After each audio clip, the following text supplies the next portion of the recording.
Okay, let's go on the record. State of Florida versus George Pino. Parties can announce, please. Good afternoon, Your Honor. Laura Adams and Jonathan Forrest on behalf of the state. Good afternoon, Judge. On behalf of Mr. Pino, who's waiving his presence today, Right. I'm accompanied by my law partner, Mark Shapiro, Edward Molino. Good morning. Today, Alexa Klein is with us. Okay. I should have said my name is Howard Streck. Okay, very good. Thank you. And it's no problem for Mr. Pino not to be here today because we are, and he's, of course, can be if he wished. We're just going to be conducting our charge conference. I want to go through the jury instructions, and thank you, everyone. You all sent me your proposed instructions, and I think really the meat of it will be for me to address the manslaughter instruction, the vessel homicide instruction, and the request for an instruction on the navigational rules. Okay. Agreed. So, you each have your copies of what you provided to me, correct? You have your copies of what... To be clear, earlier, over the weekend, last weekend, we may have sent you... Yes, but it's been updated. Yes, what we did today was we sent you the correct Word version Perfect. of what we had sent you in a PDF. There was a mismatch. Now you have exactly what we intended you would have as of last week. Today we will have some additional requests to go over with you. Okay. So you should have, from our perspective, we propose doing it on the computer. I have yours here. Using paper? I have the states here, and I have mine here. Okay. Okay, so perfect. Thank you for doing that. Okay. And we also have the ability to put it on the screen if we want to read along with you. That's up to Oh, you. that's okay. Sure. But as long as you all have copies, you can follow along as we're going through it. So I think, just to... I'm just going to go page by page, and when we get to the instructions that we'll have further discussion on, we'll stop and we'll talk about it, okay? So the introductory, which I would call page 1, is just the introduction to the final instructions. And if I don't hear any objections, I'm just going to put a check mark and say that it's clear. Okay? All right. So that's clear. And we go to what would be page 2, which would be statement of the charges. And we'll have both crimes of manslaughter and vessel homicide. And there are no objections that I'm hearing. All right, so then we get to introduction to homicide. And the standard instructions, from the way I understand them, is this instruction, if there is a death or manslaughter, is a manslaughter charge, I have to give the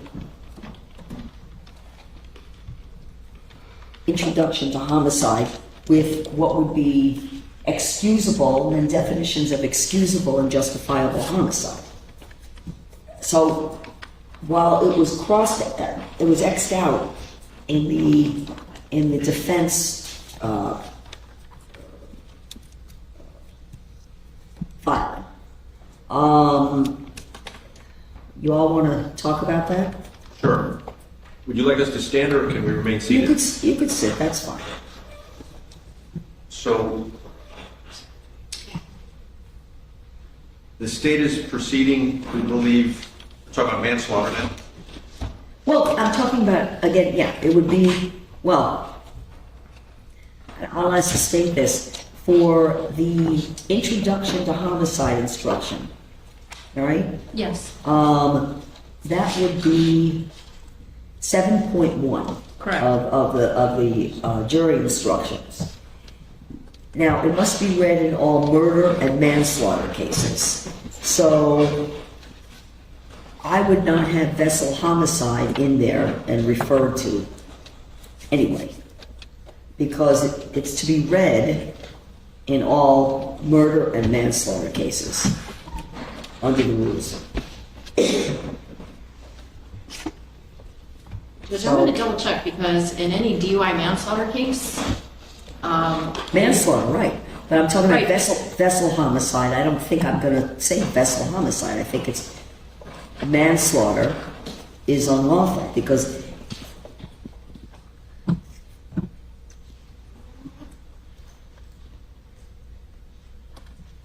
you charge it as a DUI manslaughter, but what you have here is the vessel homicide is a separate, under a separate statute. Sorry, Judge, did you say DUI?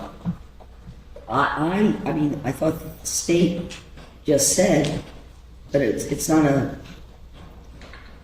if anything, it would be a BUI, but we don't have a BUI charge. And again, I'm looking at my rules and the 2026, and it says read in all murder and manslaughter cases, and I don't, the reason why, I'm gonna try to find a case for your honor, but the reason why I think it's important to read as to both of the homicide charges is because the excusable homicide instruction that the court would give as a part of the introduction to homicide, I think applies both to vehicular and vessel homicide, because not every death, whether it's by a vehicle or a vessel, is necessarily going to be criminal. It can wind up that it is an excusable homicide. So if we can hold off on that, I just want to see if I can find a case that substantiates that. But I think it's important that the jury understands that if they find that this was an excusable homicide, whether it's as to vessel homicide or to manslaughter, that the elements of excusable are applicable to any of those charges. okay. And I think the defense, I don't want to speak for you. It seems to me that your position is that you don't think it should be given at all, No, I think, just give me 1 second. because it was crossed out on your Yeah, so- pleadings. So we agree that excusable homicide should be explained to the jury, but think that justifiable is not relevant to the case.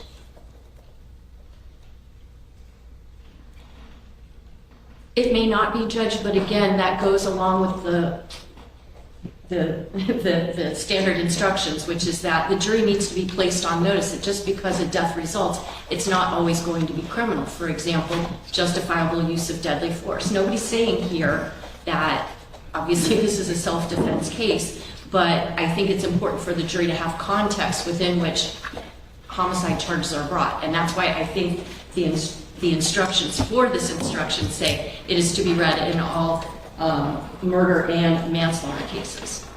Well, I think that then the question is whether or not it's anything that could be waived. It may not be, I don't know if it is something that, I think it goes together with the entire introduction to homicide instructions. When you look under 7.1,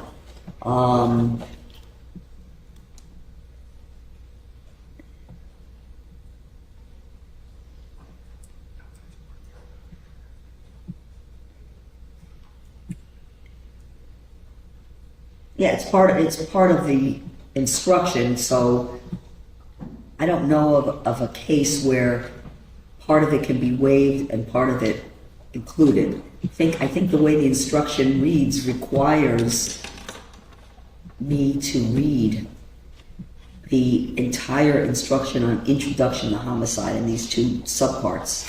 So I don't understand why it would be read if this is not a case of, for example, self-defense or some other explanation.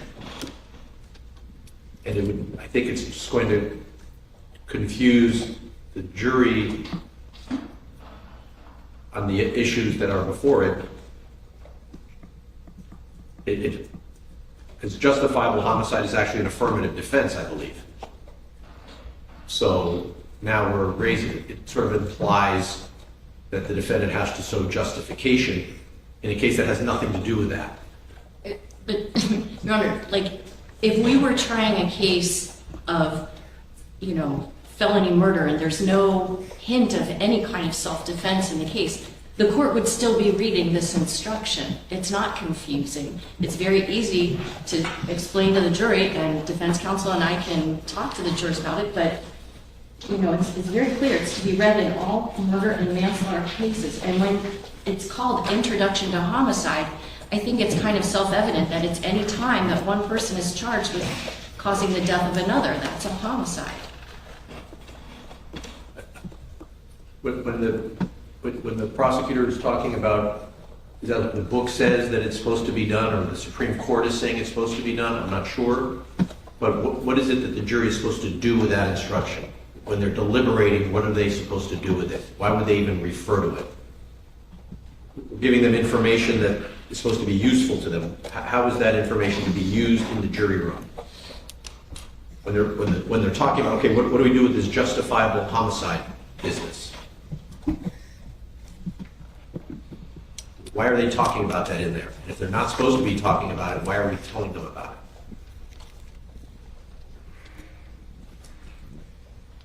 Okay, I have to reserve on that aspect. The rest of the instruction I would give What's the rest of it? on Introduction to Homicide. I'm going to reserve right now because I just want to look up a few things, see if there's, you know, any cases on that. Because the purpose of the instruction is also to give the jury a clear statement of the law, but also not to confuse the jury. The same reasoning applies, for example, when anyone's making a request for special instruction, or there are some requests here, and I'll get to that in a minute. Whether the instruction itself clearly explains the law,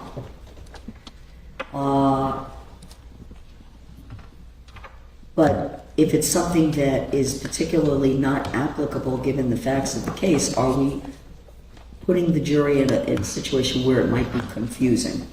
So that I'll try to understand. I've always I have to say, as a matter of, because it's in the same instruction, there's not two separate instructions, although they're highlighted as under different subsections of the statute. You know, this is not a case of justifiable homicide. Correct, and the way it's currently phrased, the very first page, end of the second paragraph, it says, after introducing the concept of justifiable use of deadly force, it says, if you find Luciana was killed by Pino, you will then consider the circumstances surrounding the killing in deciding if the killing was manslaughter or vessel homicide, or whether the killing was excusable homicide or resulted from the justifiable use of deadly force. Now, why are they going to be thinking about that at all? Why are we telling them? I understand your point. Good. And I am going to give consideration to excising it out, because again, the instructions, they're the standard instructions, but also not to confuse the jury.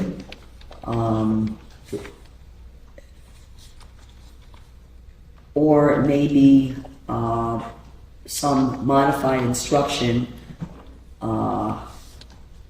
that, you know, this is not a case of that, or reading the instruction and telling the jury this is not a case for you to consider any kind of justifiable homicide. But I think that makes it more confusing and brings up matters that are irrelevant for their consideration. So I'm going to think about that. Okay? Excusable homicide, that will stay in.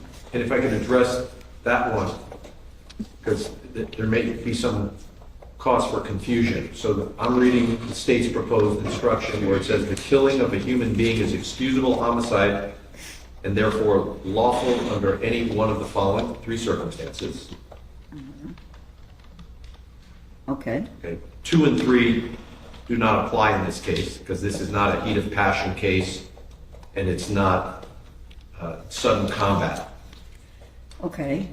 So, well, again, I'm not going to get to the point where I'm then carving up what the standard instructions are. In argument, in your final arguments to the jury, you'll have a copy of the instructions, and it would be an opportunity to, if you felt it necessary, to just explain that there's no, none of this applies, something wrong. So, okay, so you understand my objection, and you'll rule on that. But let's go back to number 1. Okay. When the killing is committed by accident and misfortune in doing any lawful act by lawful means with usual ordinary caution and without any unlawful intent. The phrase usual ordinary caution implies not negligent. That's ordinary caution, I believe. It's implying that something beyond that failure to, let me say that again, negligence would render the homicide unlawful. That is, that the person, Mr. Pino, did not exercise usual ordinary caution. That's, as I understand it, Well, that's your argument in terms of a defense to, whether the conduct rises to the level of culpable negligence. I agree, that's my argument. I'm afraid that this jury instruction is suggesting that if he did not act with usual ordinary caution, he's guilty.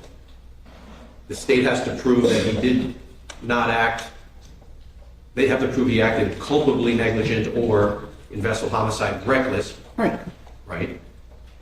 And so the way paragraph 1 of the excusable homicide instruction reads, as I read it, is that it's a defense so long as he was doing a lawful act by lawful means with usual ordinary caution.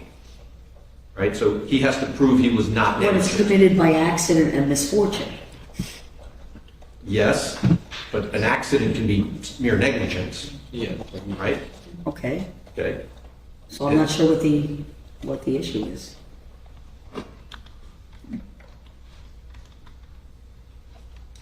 Let me just give it one more look.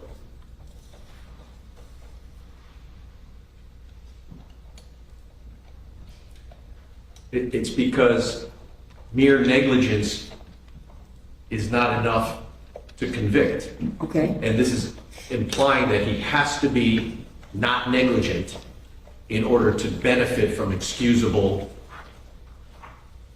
homicide. Am I right? Negligence is the failure to use ordinary caution. Okay. So unless I'm misreading it, I think what this is telling the jury is that to have the defense of excusable homicide, you must be acting with usual ordinary caution. That means you, Mr. Pino, must not be negligent to be excused.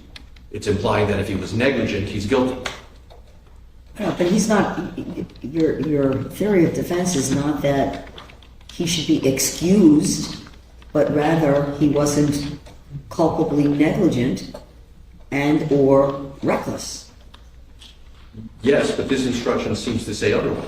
It seems to say that excusal, meaning excusal requires that he use ordinary caution, which conflicts with the theory that the state has to prove culpable negligence or recklessness. But aren't these affirmative defenses, reading in the context of what would be an affirmative defense? I don't know, but it shouldn't be an affirmative defense. It's the state's burden to prove he acted with culpable negligence or recklessness. It's not our burden to prove that Mr. Pino No, this acted is just, but in the definition of homicide, and where a homicide, when a death occurs in a homicide, okay, the individual accused would be excused from any kind of criminal liability if the killing was done by accident and misfortune while not being using- negligent. while using ordinary caution. That term, ordinary caution, means not And negligent. without any unlawful intent. You have to have no unlawful intent. So it's putting the burden on us, Mr. Pino to prove he was acting with ordinary caution, meaning he was not negligent. I don't think it shifts the burden. Well, it says, Your Honor, if I can just interject, this instruction comes straight from Florida Statute 782.03. So maybe the defense wants to look at that statute because this instruction just mirrors what the statute is. So I don't know No, if I'm it's parsing that. exactly what is in the statute. Review that.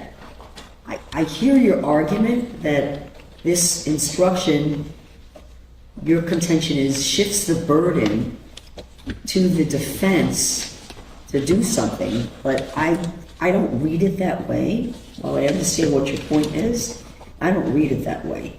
This is just, defining what homicide and what would be, again, I'm using the word excusable, it's in the definition, and that's the definition of what would be considered an excusable death.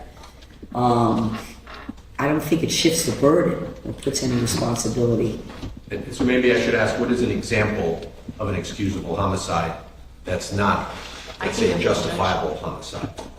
An excusable homicide might be a person is driving their car down the street in a lawful manner, and a kid runs out in front of the car, and the person runs the kid over, and unfortunately the child dies.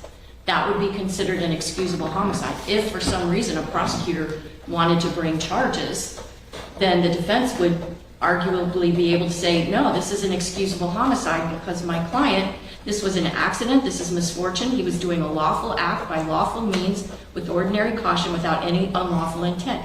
That's exactly what 782.03 envisions, and this statute, this instruction simply puts words to that statute.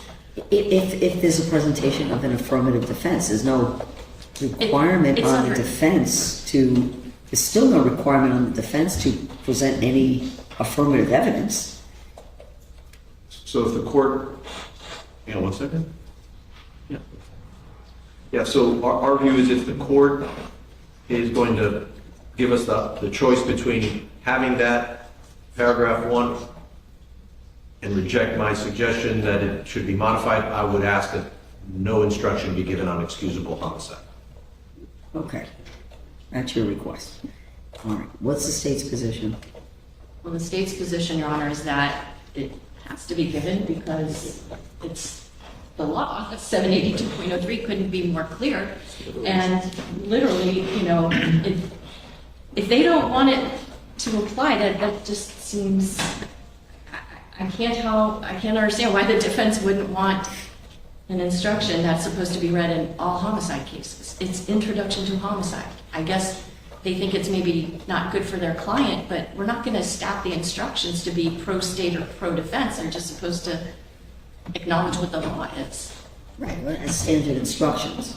So, under the circumstances, I'm required to give what would be standard instructions, okay, in every case. Whether this says, of course, in the introduction to homicide, it's a manslaughter, and that's why I brought up the question of how vessel homicide, because it doesn't say specifically, I mean, a death occurs, but manslaughter and the elements of manslaughter are different, right, than the vessel homicide. So that's why I said that I don't know whether or not I would be including vessel homicide in the instruction. I would say manslaughter is unlawful. A killing that was excusable or that was committed by justifiable use of deadly force is lawful. And then I go, because if you read the instruction, do you have the book in front of you? No, but I can pull it up if you tell me where to look. Yeah, it's 7.1. It's the 2026 standard instructions. 7.1. Okay, so if you go through the 7.1 instruction, that it be read in all murder and manslaughter cases. Okay, there's a manslaughter charge here. So I have to object, and just as a point of reference, in the 11th Circuit, I had argued a case that the pattern instructions were mistaken, and the case resulted in a reversal, a case called United States versus Tackleoff, and the standard instructions were then changed because they were wrong. I don't think these instructions are that you must give them if they conflict with another instruction. So let's ask, how is the state going to use that instruction in its closing argument, and how is the jury supposed to use that phrase that we just talked about, where it says it's an excuse if the defendant is acting with ordinary caution? It implies that it's no excuse if he's acting negligently. And then, because that's what ordinary caution means. No, but if the jury does not find something more than ordinary caution, then your client's not guilty. Except that instruction seems to say otherwise. It seems to say he's only excused if he acts with ordinary caution. There's other parts to that. Well, then that's why I'm saying they conflict with each other. I'm not sure I agree. But Let's just hope the state doesn't argue in closing using that instruction and say, here it is right here. He's only excused if it's ordinary caution. I would think that would be an improper argument. Which is why I don't want the instruction submitted to the jury. Okay. I hear what you're saying. So, for now, just to let you all know, while I ponder this, I'm inclined to give the introduction to homicide instruction. I'm considering whether or not I would excise out justifiable homicide, because under no circumstances do I see that even relevant to this case. And in terms of the definition and excusable homicide, at this point I'm inclined to give the instruction as it appears in the standard instructions. Your objections are noted, and I'm still deciding whether or not, and I'm really not inclined to give justifiable homicide. I just think that might be a cause of confusion, and unnecessary confusion for the jury, and I don't see at all how. I think it's worse to put the onus on either party to argue to the jury in closing, by the way, you see these are the instructions, but disregard this, rather than just not have it there. I just don't see how at all excusable homicide applies. So, I mean justifiable homicide. Okay? So, for now, excusable will stay in. I'm going to excise out justifiable homicide and then give the rest of the instruction. Okay? Objection noted, Your Honor. Let's go to the instruction on manslaughter.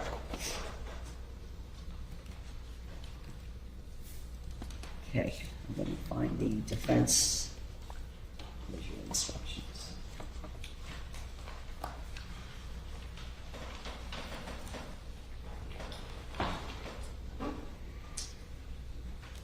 So are you there, Judge? I'm right here.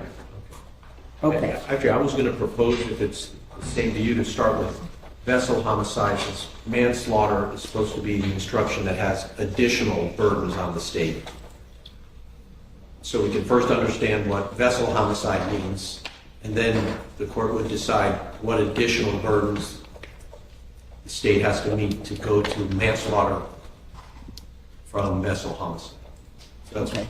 I hear what you're saying. I'm okay, though, starting with the manslaughter.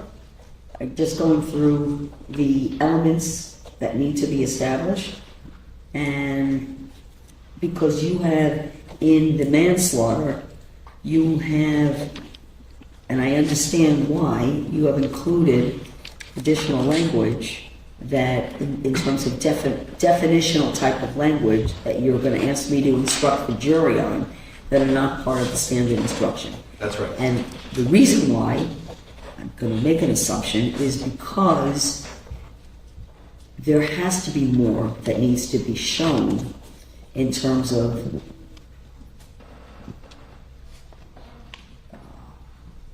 culpability it's a greater amount of evidence in terms of culpability.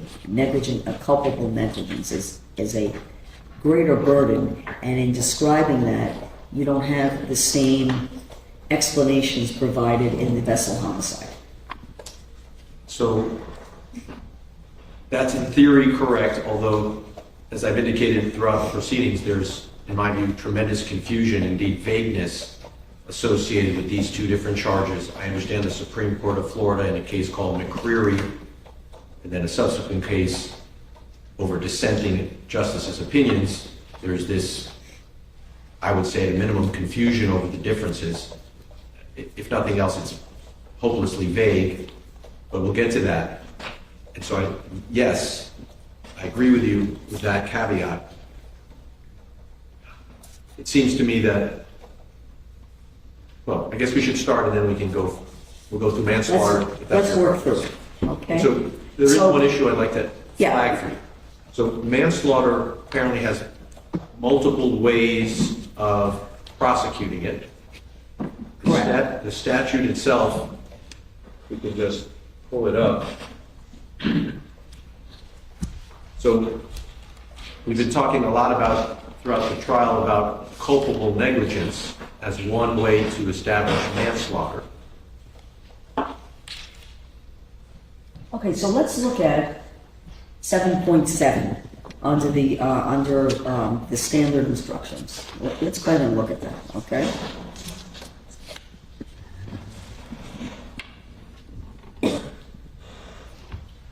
Are you looking at 7.7 in the pattern? Yes, Okay. 2026 standard instructions.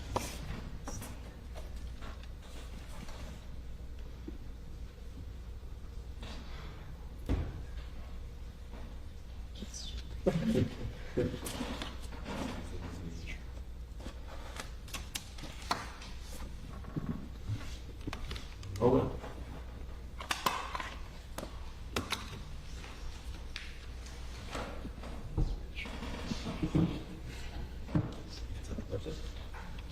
Okay. And if you notice there, there's some language there that it's fundamental error not to instruct on justifiable and excusable homicide in the absence of an express concession that the homicide was not excusable or justified.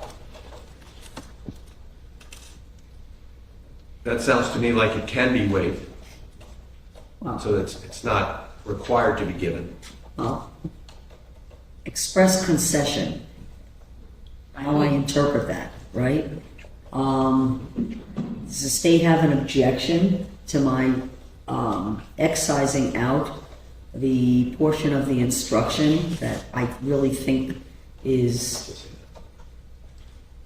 raises unnecessary points that are not applicable in this case? No, I don't mind. Okay. So But I would object to not including excusable homicide. sorry? I would object to not including excusable homicide. Right. I'm But if the defense justifiable. is affirmatively saying they do not want justifiable use of deadly force to be instructed, then, okay, that's fine with me. Okay, so I consider that a sufficient express concession by both parties on that, On justifiable use, yes. unjustifiable. Okay, so, Is the defense, You agree on this? Yes, I agree on justifiable homicide. okay, good. and beyond that, because the defendant is not here, I'm gonna have to readdress this with Mr. Pino present before I'll put everything in kind of the best final form, and we're gonna convene, I think probably 9:30 on Monday, and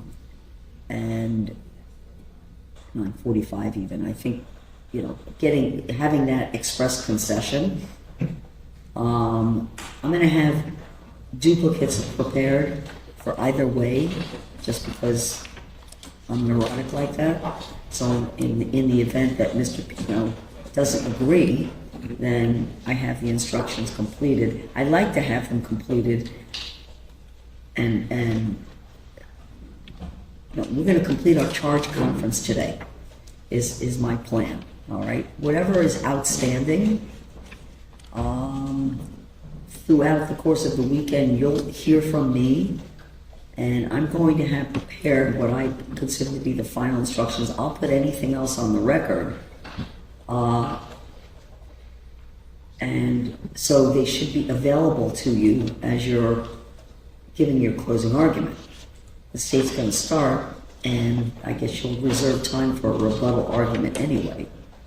I'm just wondering if it's possible that the defendant could at least join us by Zoom or something so that the defense can consult with their client. These are really fundamental issues that might be a little bit boring for people that aren't in law, but this is the crux of the case. I don't understand why I think the court excused him. I didn't realize the court had done that, which of course is within Your Honor's discretion, but... Well, I don't think they would be, well... I mean, this is absolutely a fundamental part of the proceeding. No, it is absolutely a fundamental part of the proceeding because I have to get his acknowledgement, and I guess I'm comfortable that I'm going to get an acknowledgement and agreement Monday morning.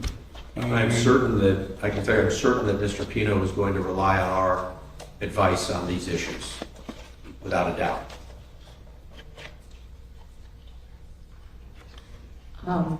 Okay. And if you'd like, Judge, today we can actually have him submit something in writing before Monday, if that would be helpful. The problem is, Judge, that I'm quite confident that this defendant's attorneys have told him on multiple occasions to stop emoting during this trial, and he hasn't. I'm sorry, I didn't hear you. To stop emoting, to stop with the head nods and the head shakes and the gestures and all of that, and he has not stopped. So I know his attorneys are operating in good faith, but I don't know what to expect from this defendant on Monday. Okay. Once we get to the conclusion of this charge conference, before I sign off, you can summon via Zoom your client. Sure. And at least I would get something verbal as far as that's concerned, and then I'll follow up with it in person on Monday. Okay? All right. So let's skip through the manslaughter charge. Yes. Number one, the two elements must be proven is the victim is dead.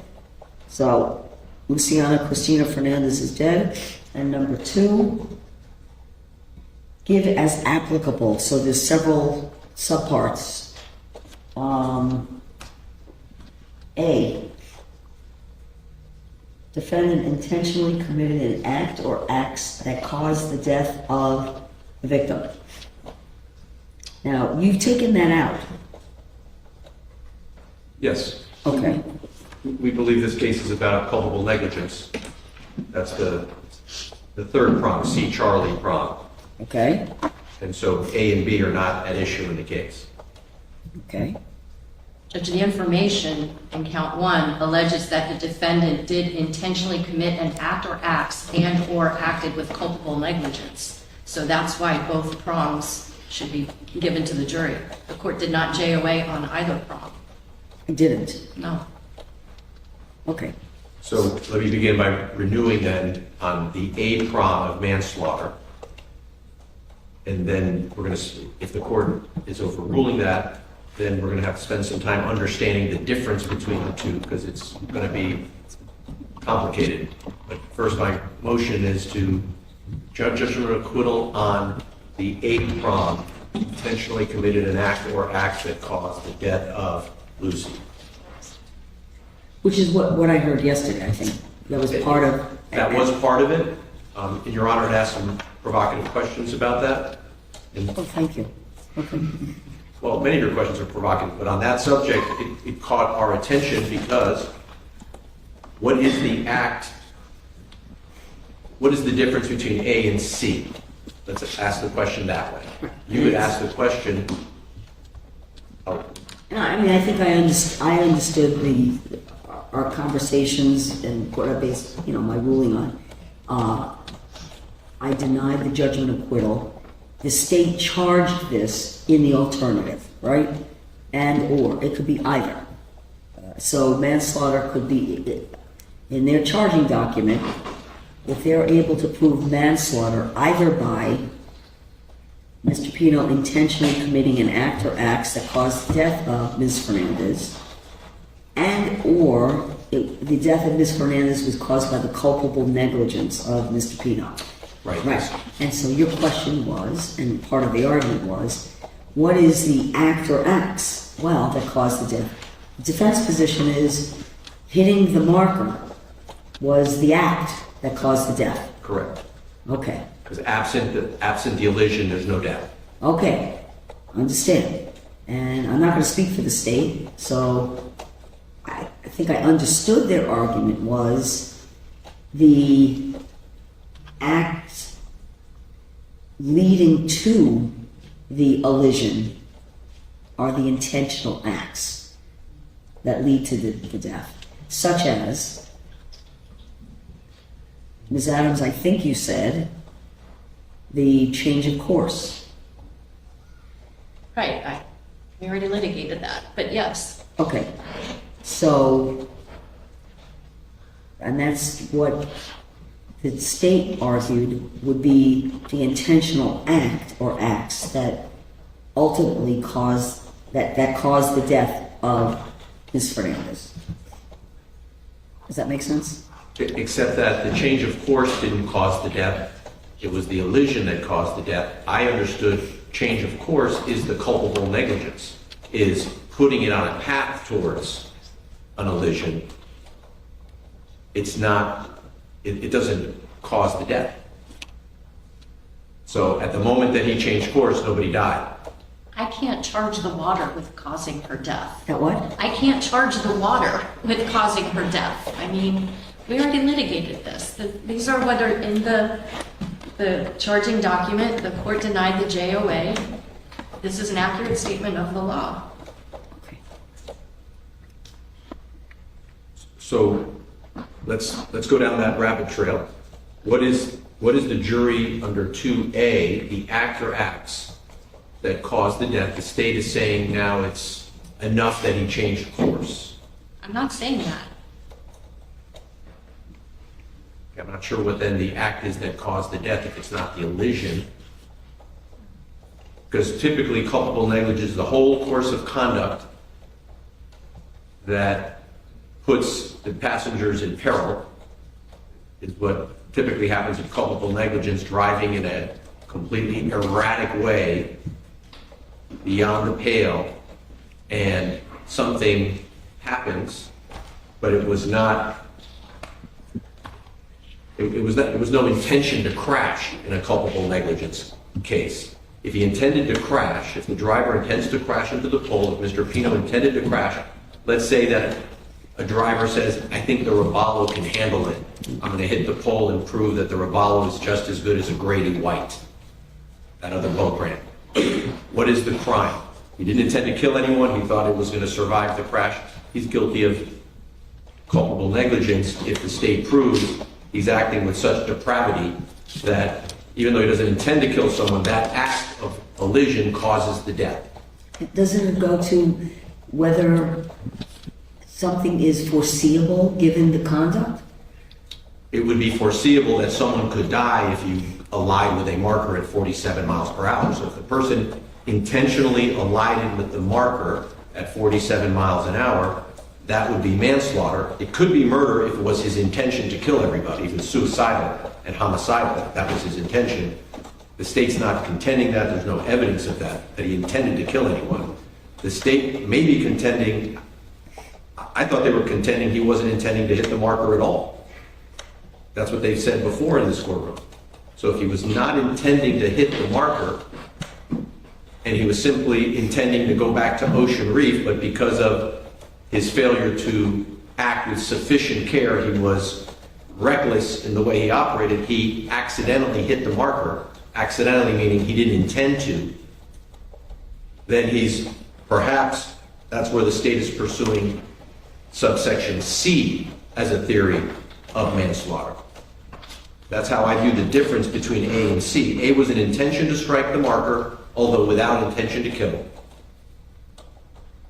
C is no intention to hit the marker, but driving in such a reckless, forgive me for using that word, culpably negligent manner that it was predictable if you drive blindfolded while drunk at a high speed, you're going to hit something, even if you don't intend to. The best example that I could come up with in my mind in a car, somebody's running away from the police at 90 miles an hour down the interstate. He doesn't want to crash. He's trying to get away. But you go 90 miles down the interstate in the opposite lane through traffic, there's a high probability you're going to crash and kill someone, even though that's not your intent. That's culpable negligence at a minimum, perhaps. Well, if you, in your driving example, if you're driving on the wrong side of the road, okay, it's foreseeable, reasonably foreseeable, that someone's going to come up on the other side. Right, and that's culpable negligence. Okay.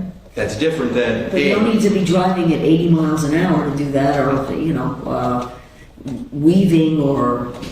You may be right about just how reckless one has to be, but in either scenario, it was not the driver's intention to have a crash. It was his intention to avoid. No, is it reasonably foreseeable that a crash would result if you stay on the left side of the road instead of the right side of the road? It could be, but that would be culpable negligence, not under A, an intentional act that causes the death. Okay. The causation of the death is the impact. Okay. Driving on the wrong side of the road may or may not result in a crash, depending on who's there. Okay. So it's your position, the only applicable subsection would be C. That's right. Okay. Well, And reserving my objection, of course, that they haven't proven even that. Okay. But A appears not to even be the theory of the state that he was trying to hit the marker. okay. Now, understanding it's charged, and I'm going to run back to the state on this. Oftentimes, charged in the alternative. It seems that that's how it's charged. So, in terms of the evidence for intentionally committed an act or acts that caused the death of Ms. Fernandez. And one more time for me, the acts that caused the death beyond the actual impact. Can I just incorporate the arguments that I made during both of the JOAs? I've already said them multiple times. The court has denied the JOA. The court has already found as a matter of law that the state has proven enough for it to go to the jury. Right. In your argument, and again, defense finds distinguishing, and there's no way, apparently, from the defense argument to distinguish this is manslaughter because it was established X, Y, and Z under subsection A, or alternatively, how they've established under culpable negligence that it's a manslaughter. That's what they're going to argue. And you're going to argue A there's no application at all, and there's no culpable negligence. I think that's how it's going to work out. Except that, yes, except that there needs to be some understanding of what the word act is under A, that if as a matter of law the act doesn't cause death. Well, here's the thing. If there was some requirement, at least from a legal perspective, from the court's requirement of how to instruct the jury on the law, okay, there'd be a definition, right? And there's no definition here, there's nothing provided by defining what the act is. What the act is, okay? It has to be that which caused the death. Okay. Under A, the act has to have caused the death. That's the definition. Right. And so, maybe we should, if we move How down. about this, if Mr. Pino, from the evidence, didn't change course, would there have been an elision? No. You're saying at the 9-second mark, if he had stayed on the path before the Well, 9-second mark? I think before that, wasn't it?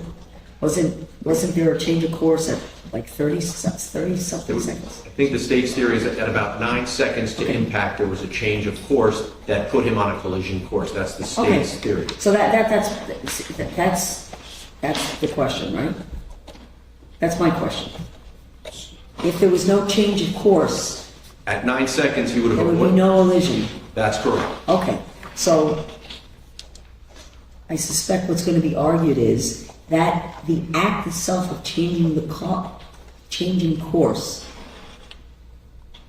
resulted in the elision. Except, Okay, we're gonna keep going back and forth on that. I certainly get your point. Over objection, I'm going to give subpart 2A and subpart, which would be C, but I'm gonna call it B. Because subpart B here does not apply. Okay? We agree Your that- objection is we agree that B doesn't apply, preserving the objection is. absolutely. Okay, go to the next paragraph.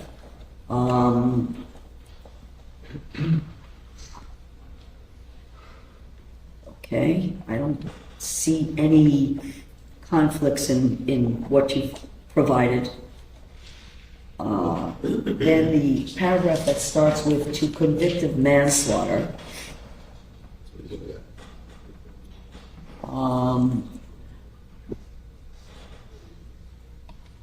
I think I would be taking out, let's see, hold on. I'd be taking out justifiable, okay? Yes. We agree to that, but here's where the conflict then arises Okay. with excusable homicide. Okay.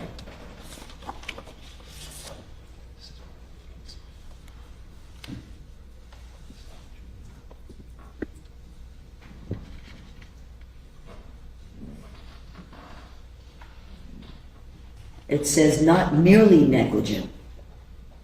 So it's already in there. If Mr. Pino, if the jury finds Mr. Pino was merely negligent, then they can't convict him of manslaughter. That should end it. Okay, There should not be the confusion about excusable homicide. okay. And that is consistent with the argument you've already made about excising out excusable harm, essentially not giving the definitions beyond the first paragraph definition on introduction to homicide. That is correct, that is our Gotcha. position. Okay. And we would submit that there can be a combination of more than one negligent act that would still be insufficient to convict.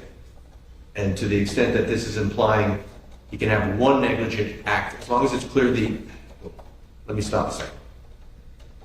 I would say an act or acts, but again, when I'm going through and looking at the standard instruction, and, you know, the points you're raising, and if I'm not agreeing with it, you've preserved, obviously, and whether, you know, right now I'm continuing to follow what the current standard instructions are. You're talking here, commit an act or acts that were not merely negligent. I think the simpler way to read, for it to read would be, George Pino cannot be guilty of manslaughter by committing acts that were merely negligent. Okay.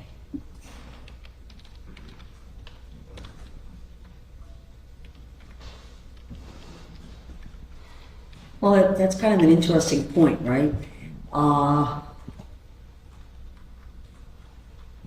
You know, let's say there are multiple negligent acts, okay? Does it become the case that multiple negligent acts maybe individually in and of themselves would not rise to the level of the type of culpable negligence that would need to be proven for there to be a manslaughter conviction. But the cumulative nature of multiple negligent acts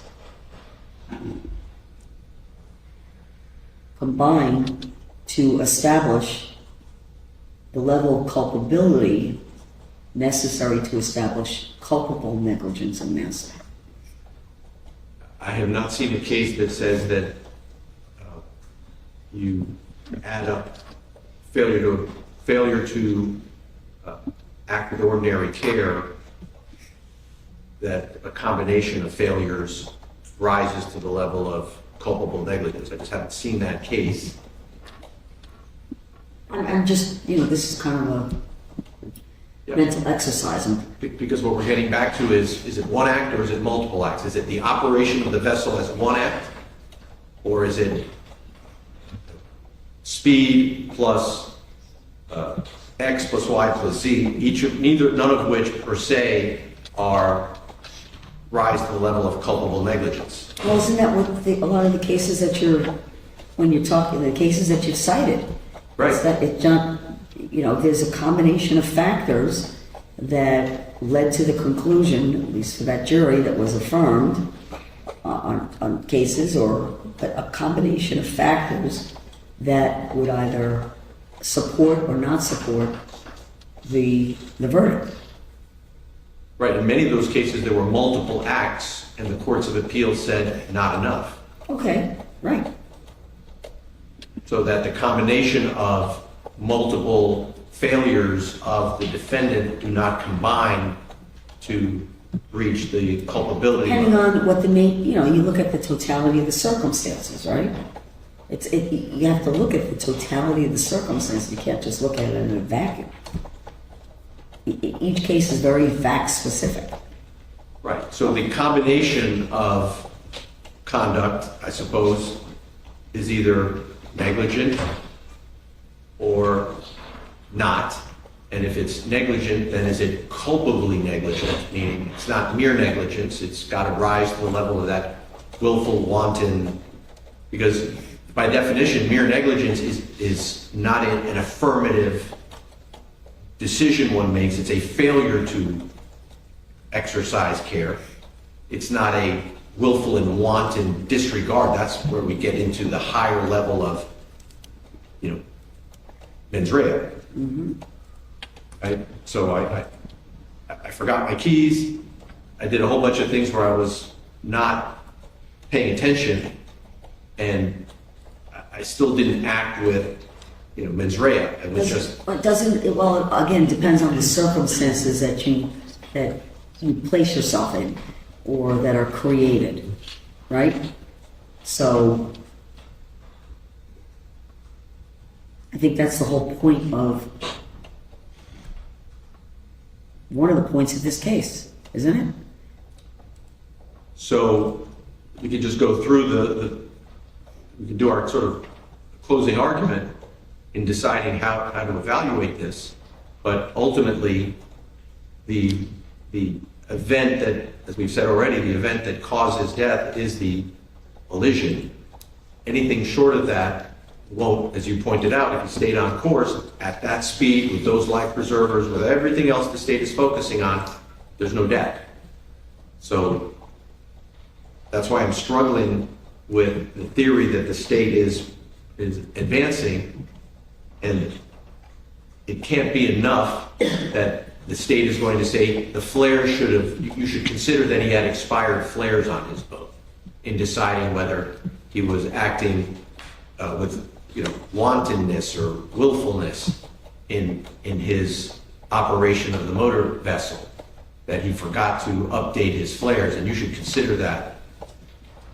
It has nothing to do with the cause of death. Nothing. Zero. He doesn't use a kill switch. He could have been more careful. All of these arguments that the state is trying to advance, none of which contribute to the cause of death. Okay.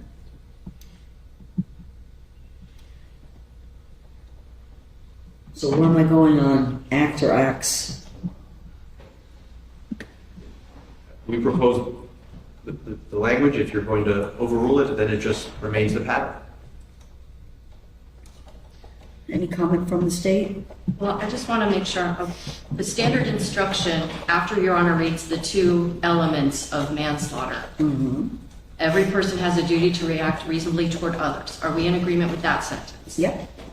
No, that paragraph, I don't think that there was any dispute. I'm just, we're talking wanna about a know lot of different things. I'm just trying to narrow down. Are we in agreement with that first sentence? If so, then let's go to the next sentence if we're in agreement on that, because otherwise we'll be here until, really late trying to get standard instructions on two relatively simple counts of manslaughter and vessel homicide. All right. I understood then in the first paragraph, the defense believes that it should just be a merely negligent act and then and not have anything about if the killing was either justifiable or excusable homicide, as I had previously instructed you. We agreed, I'm taking out justifiable. Agreed. Over defense objection, I'm going to give the best in terms of the standard. The next paragraph, to convict of manslaughter, it is not necessary for the state to prove that George Pino had an intent to cause death, only to commit an act that was not merely negligent. I'm taking out justified or excusable, and I'm going to leave in, again, the standard or excusable and which caused death. Okay?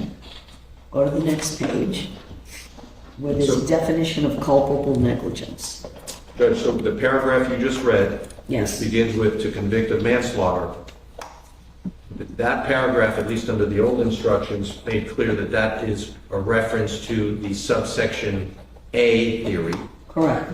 Okay, so we object to that for the same reasons we object to Correct. the 2A theory. So we Correct. think that entire paragraph beginning with to convict of manslaughter, it is not necessary for the state to prove that George Pino had an intent to cause death, only an intent to commit an act that was not merely negligent, et cetera, et cetera. Correct. We object to that entire paragraph. All right, very good. Let's look at the next one. Now, what the defense has requested is, do you have the defense? Yes, Judge. Okay. Requested that essentially I include what would be facts or facts that the jury would have to find in further impressing upon the jury that there has to be a showing of culpable negligence, not merely negligence. I think that that's the way I read the paragraph you want to include. Correct? That's correct. Okay. All right. Any comment from the state? Yes, Your Honor. The standard jury instruction does in fact define culpable negligence. The state's proposed instruction follows that standard instruction to the letter. And I would also point out that in the Stevens versus State case at 787 Southern 2nd 747, a 2001 Florida Supreme Court case, it indicates that in order to be entitled to a special jury instruction, the defendant must prove the special instruction was supported by the evidence, that the standard instruction did not adequately cover the theory of defense, and that the special instruction was a correct statement of the law and not misleading or confusing. And I think for the defense, where they kind of fall down is that the instruction of what culpable negligence is, and the definition that it is given is a correct statement of the law, and I don't see that what the defense has added clarifies the law. I don't think that it's necessary based on the evidence, and if anything, I think it makes the instruction a lot more complicated than it needs to be. So Okay, but that's the rest of it after the definition of culpable negligence, right? Yes. The paragraph before that, where the defense is proposing that I tell the jury they must determine whether the state has proven beyond a reasonable doubt that Mr. Pino's act. Judge, I'm going to withdraw that paragraph to Okay. avoid confusion. So we're withdrawing the paragraph that begins Okay, with the let's phrase go in then. this case. Then it would be, there'd be a definition of culpable negligence, okay, which is with the defense is proposing that I include the word merely negligence on sentence 1. I see it, Your Honor. You see it, right? Yes.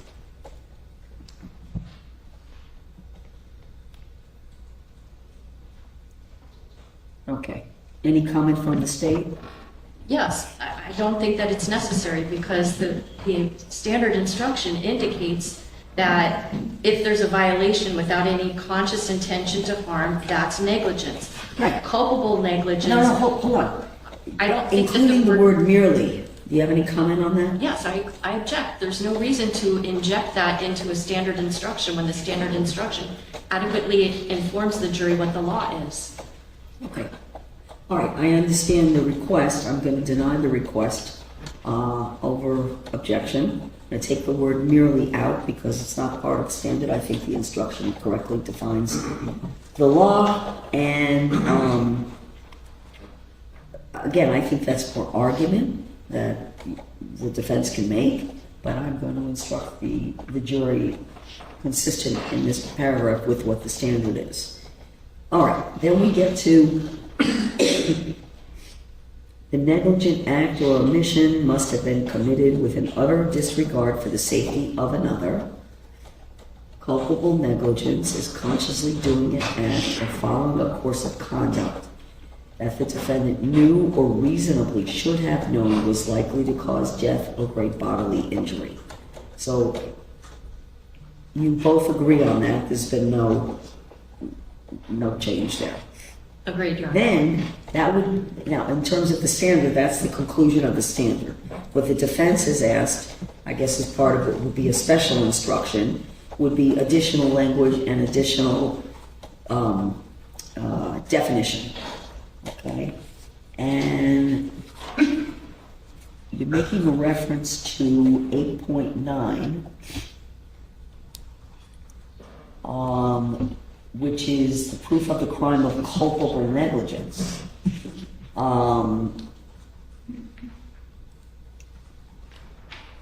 So I guess the question is, it looks like for 784.05, which is the standard is 8.9, which is you're referencing.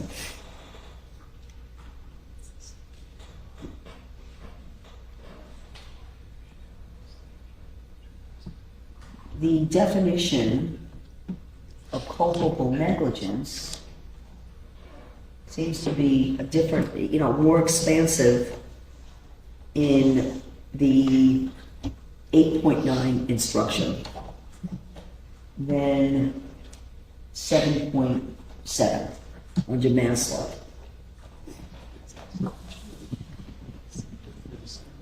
Okay?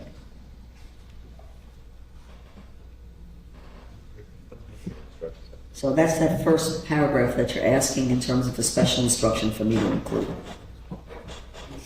Judge, could you read the first sentence that you're referring to so I'm following along? Okay, so you're asking me to include culpable negligence is a course of conduct showing reckless disregard for human life or for the safety of persons exposed to its dangerous effects, or such an entire want of care as to raise a presumption of a conscious indifference to consequences, or which shows wantonness or recklessness, or grossly careless disregard for the safety and welfare of the public, or shows, you know where I am now, right? Yes. Okay, and you're referring back to 784.05 under the standard instructions 8.9. All right, so let me ask the state.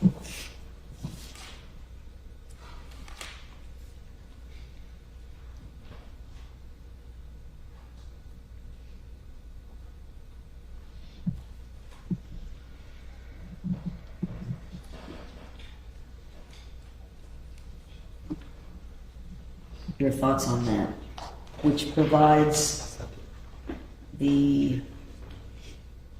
incorporates essentially 8.9 into 7.7, and under a different statute. So if you look at 784.05, hold on. Do you have it?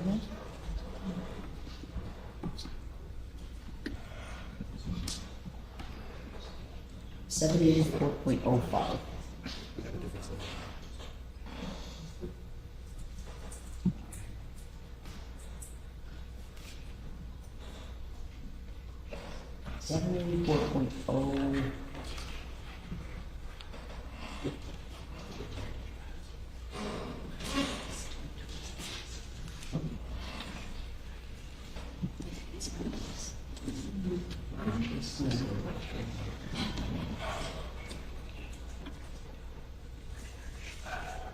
All right, this is the culpable-negligence, a second-degree misdemeanor.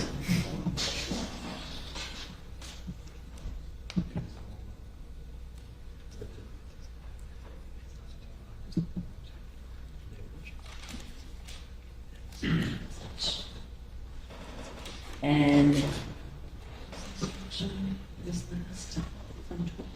culpable negligence is a lesser included offense, category 2 lesser included offense of manslaughter.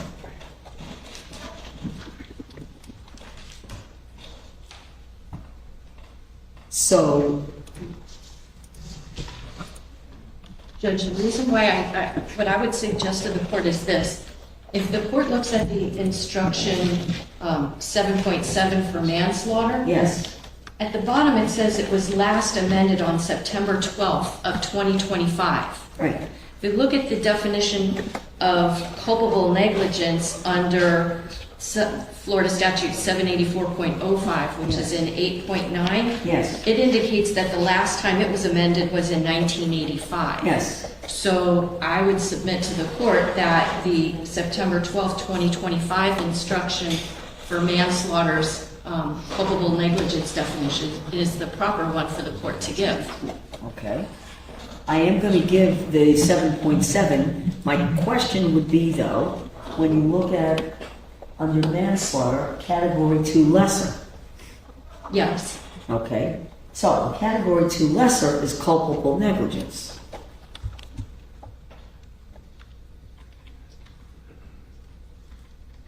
However, the non-homicide lesser included offenses do not need to be given if the parties agree that causation is not in dispute and that the victim is dead.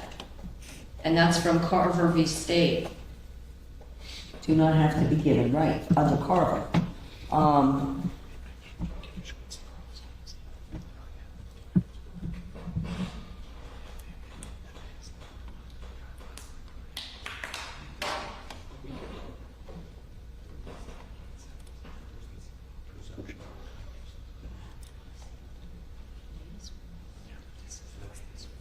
And it was last amended in September of 2025, right? As you said, the manslaughter instruction. Yeah, updated it.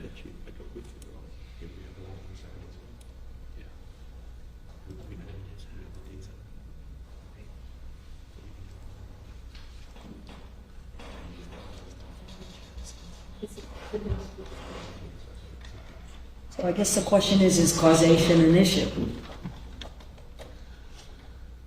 And whether the defense would be seeking culpable negligence as a category 2 lesser.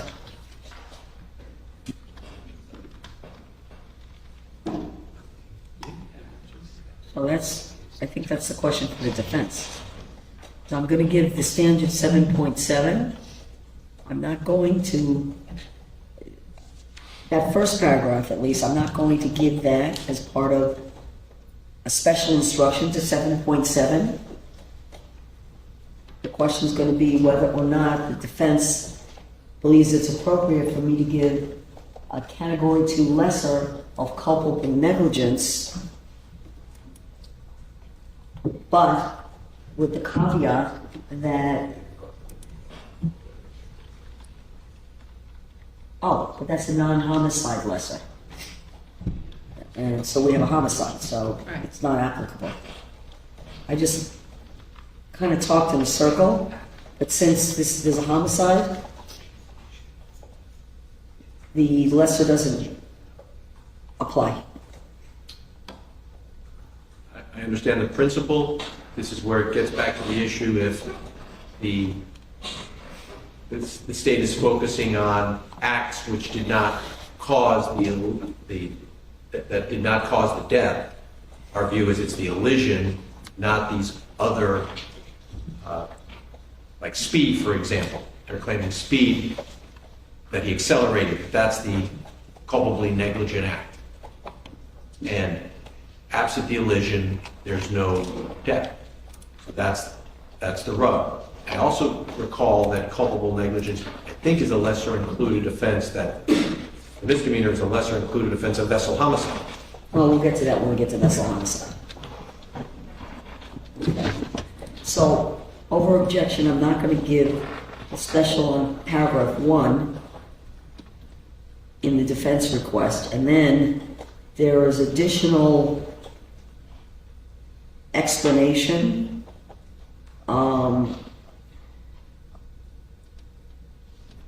that you cite to the Jackson case from 1958, and also to, oh, it's the same, okay, on, definition of the speed, it's about the operator drinking or not, or some degree under the influence. It's not proof of itself of culpable negligence, and the state must prove under Miller, 1954 case, that the act was not the result of a momentary lapse of memory, inattention, or mistake of judgment. Okay. All right, any response from the state? Yes, Judge, I don't believe that those should be given. Okay. All right. Beyond the fact that I do believe that the standard instructions are a correct statement of the law, I don't think it's appropriate, and I'm not going to give the additional language and case law citation in the jury instructions. I think that could be part of argument, if you wish to use that as part of argument, but in terms of the instructions are sufficient to define culpable negligence, so I'm not going to give what's been requested. To make sure that I've adequately explained, we weren't expecting you would put the case citations in the jury instructions. No, I know that. You put the citations to support the additional explanatory language of what culpable negligence is, what it isn't, and to further enhance, I think that's the position of the defense, that the instruction given, the standard instruction is not sufficient. That's right. I just wanted to make sure you knew where we sourced the language. So our request would be over, I understand you've overruled it, that each sentence that we have submitted for as a proposed instruction be given to the jury individually and in combination or in combination with the other sentences. If there's any one sentence you think would be acceptable, we'll take it. But it sounds to me like the court is not going to give any one sentence or the combination of sentences. And so I think we've adequately preserved the objection. Yes. Understanding we weren't asking you to give the jury the actual case. No, I understood that was for me to know where the language comes from. Thank you, Judge. And appreciate that. The standard instructions, in fact, the state had noted, but they had been amended as recently as September 12th, 2025. So, Actually, Judge, I believe they were just amended 6 days ago on June 12th. I'm sorry, I don't hear you. This client is saying that it appears on our computer that while we've been in trial, the rules, June 12th. The the proposed instructions have been amended yet again. standard. Yeah, that's the reasonable doubt instruction. The reasonable doubt instruction was All of them. Almost every standard instruction that I'm downloading today has been amended on June 12th, 2026, so last week. Okay, so why don't you print out, because the only one that I have, that we got a copy of, is a reasonable doubt instruction with any substantive amendments that would impact our case. Is the reasonable doubt instruction, I have that as the updated instruction. I'm not sure if that was in your packet or not. I think so. Yeah, we have that. Thank you on that. But there were no amendments to manslaughter instruction or the other instructions. Okay. All right, so I took care of that in terms of the manslaughter instruction. Let's go ahead to the vehicular homicide instruction, okay? Excuse me, not vehicular. Vessel homicide, excuse me. All right.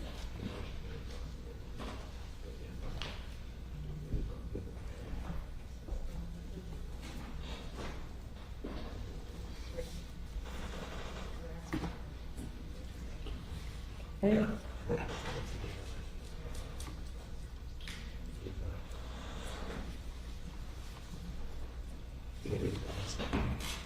Judge, Sir? just so that we're not confused, we understand that the instructions that we provided to the court were standard proposed instruction, Correct. came from the pattern instruction. 8.9. 8.9 regarding culpable negligence. It's not clear to us when it was amended. We think it was amended recently, but in any event, you have the benefit of the language that we took from what was at least at some point in time the pattern instruction. And over our objection, the court is going to Well, yes, a different subsection, which was 8.9. I understand. Okay. And Ms. Pino was not charged with culpable negligence. And that goes back to what I said, that it would be considered a category 2 lesser, but that's for non-homicide. So I don't see that it's applicable here.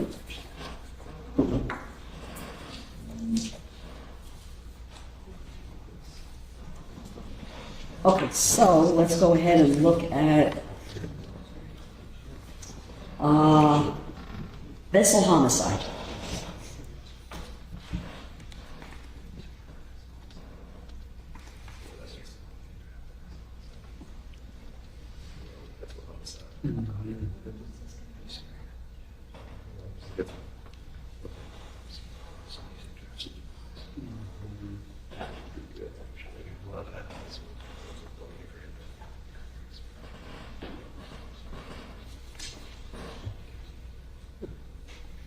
All right.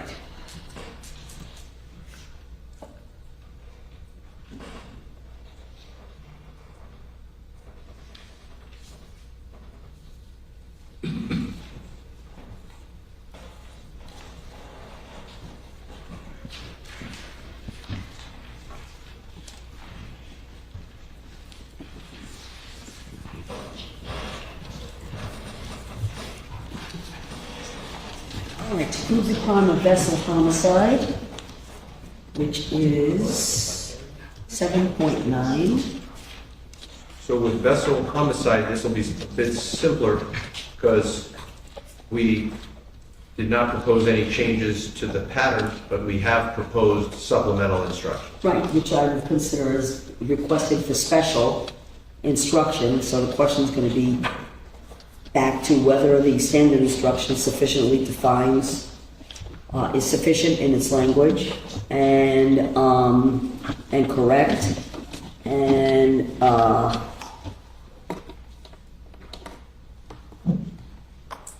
the standard adequately conveys the theory of defense. So, let's go ahead and look at it.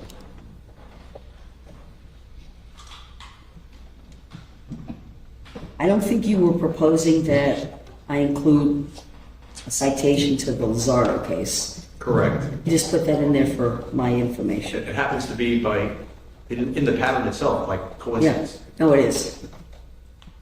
I don't think the jury's ever heard of the case, so I don't think it matters.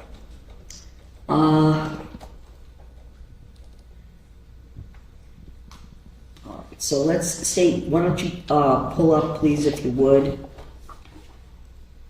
the defense request after the definition of operate. There's a request for, let's see, there's about 2 pages of special instruction. Well, I think they're great defense arguments, but I don't think that they should be given under the Stevens case because the actual standard definition is very clear about what recklessness is. The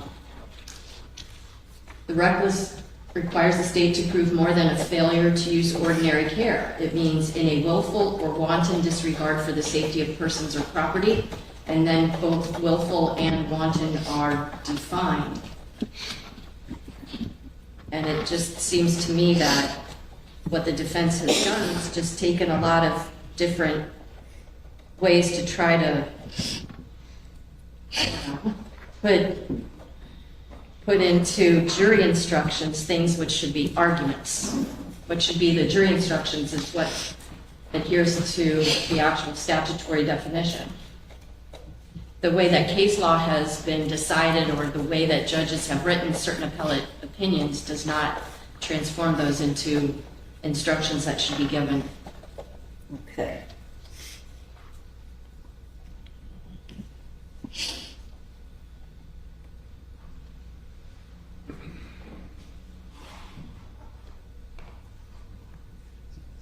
You have anything you want to tell me? I mean, I've read, you further define in terms of argument also, citing to an 11th Circuit case and Black's Law Dictionary what reckless means.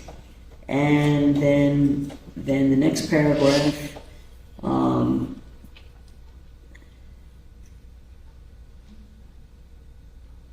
is, a request, I guess, in instructing the jury for me to elaborate on what the jurors' responsibilities are. You have anything you want to say about either of those paragraphs? Nothing additional. Okay, all right.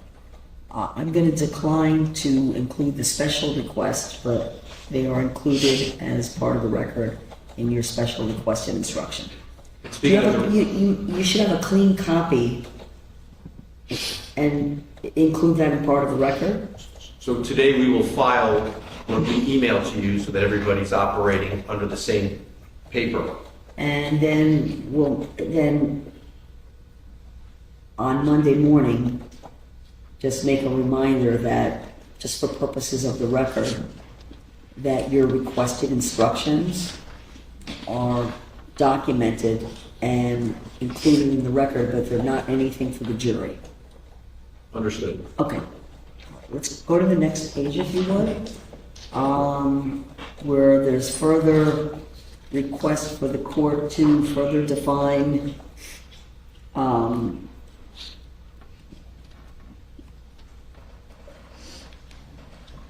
what is sufficient for the state to be able to sustain a conviction for vessel homicide.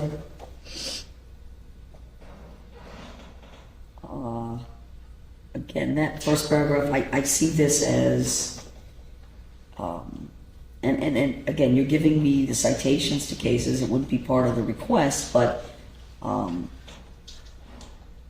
further explanation in the instructions, and I am going to find that the instructions given as the standard instructions are sufficient and sufficiently defined what elements the jury would have to find for them to come to a conclusion that Mr. Pino was guilty of vessel homicide. And a lot of this I find to be argument, and certainly you can make these arguments, but I'm going to decline to give that as well. And we'll include that as part of the your special requested instructions. May I turn the court's attention to just a couple more that are in here that I'd like the court to give additional attention to? Sure. So you just reviewed the page that begins with this sentence, neither carelessness nor ordinary negligence. Correct. That cites to Lizardo, it cites to Wareham, W-E-R-H-A-N, and it cites to Esposito. And I understand the court's overruled our request. Then the next one I'd like the court to look at with additional attention is the citation is Strakar versus State, where it reads, the state must prove that George Pino, quote, in an intentional, knowing, and purposeful manner was operating the vessel at the time of the incident in a manner demonstrating a conscious and intentional indifference to consequences and with knowledge that damage is likely to be done to persons or property. I'd also like the court to consider the instruction that we took from Santisteban versus State, S-A-N-T-I-S-T-E-B-A-N. And this one says, speed alone does not constitute reckless conduct unless the speed is shown to be grossly excessive. Let me stop there, Judge, because that's an important issue for this case, since the state is focusing on speed and there is no speed limit posted.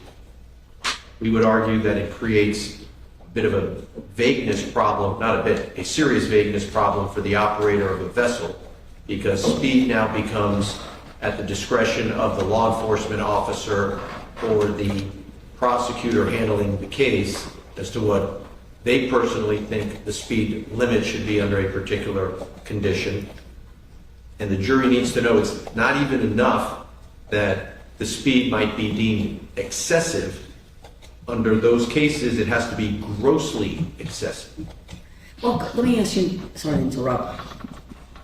How you, doesn't it depend again on the circumstances of what could be a grossly excessive speed under the circumstances? Yeah. Because a speed of 20 miles per hour under certain conditions could be considered grossly excessive under those circumstances. A speed of 80 miles an hour under the totality of the circumstances may not be considered grossly excessive. Does that make sense? I agree with you. That's why the jury needs to know the speed has to be not just excessive, it has to be grossly No, but excessive. I'm still using the word grossly.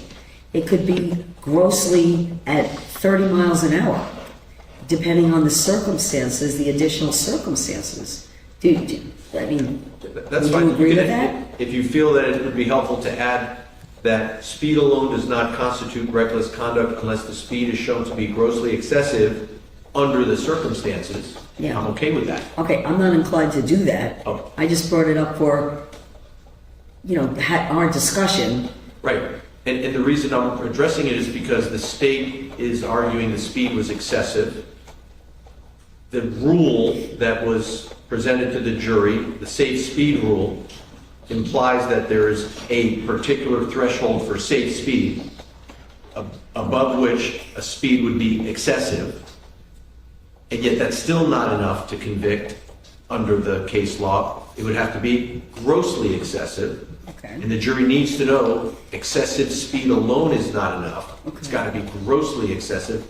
And because there is no posted speed limit or any legislative finding on what is an appropriate speed, we're now turning this over to 6 people to decide what an appropriate speed would have been. But they need to know it's not enough that it's an inappropriate speed. It needs to be grossly excessive. Lizardo was the case where the driver was doing 83.9 miles down, I think, Cayocho, and that didn't give the driver enough time to avoid colliding with a car. And the court said even that speed, which was, I forget, 30-something miles above the speed limit, did not support a finding of vehicular homicide.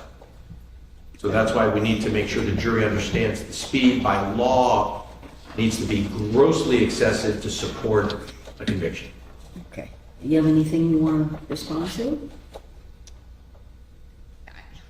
Of course, I object to that. I don't think that that is a proper statement of the law because, first off, Luzardo's just said on these particular facts, and there weren't many facts other than there was only the speeding. We have a lot more than that here. And beyond that, the definitions of wanton and willful more than sufficiently cover the concepts that defense counsel is trying to somehow, have this court instruct the jury. The jury is the one that's supposed to decide. And I'm going to decline the request, to look at, speed, the weather conditions, this, that, the other thing. I don't think it's appropriate for me to include that as part of what would be the standard instructions. I think the instructions is given properly to define what the law is, and this is part of argument. So while I understand why you're requesting it, I'm going to decline to give that. And also there's something about, I think the next paragraph as well. So the next Alcohol. The next paragraph, we just took a direct quote from a case. What we would like is either just an instruction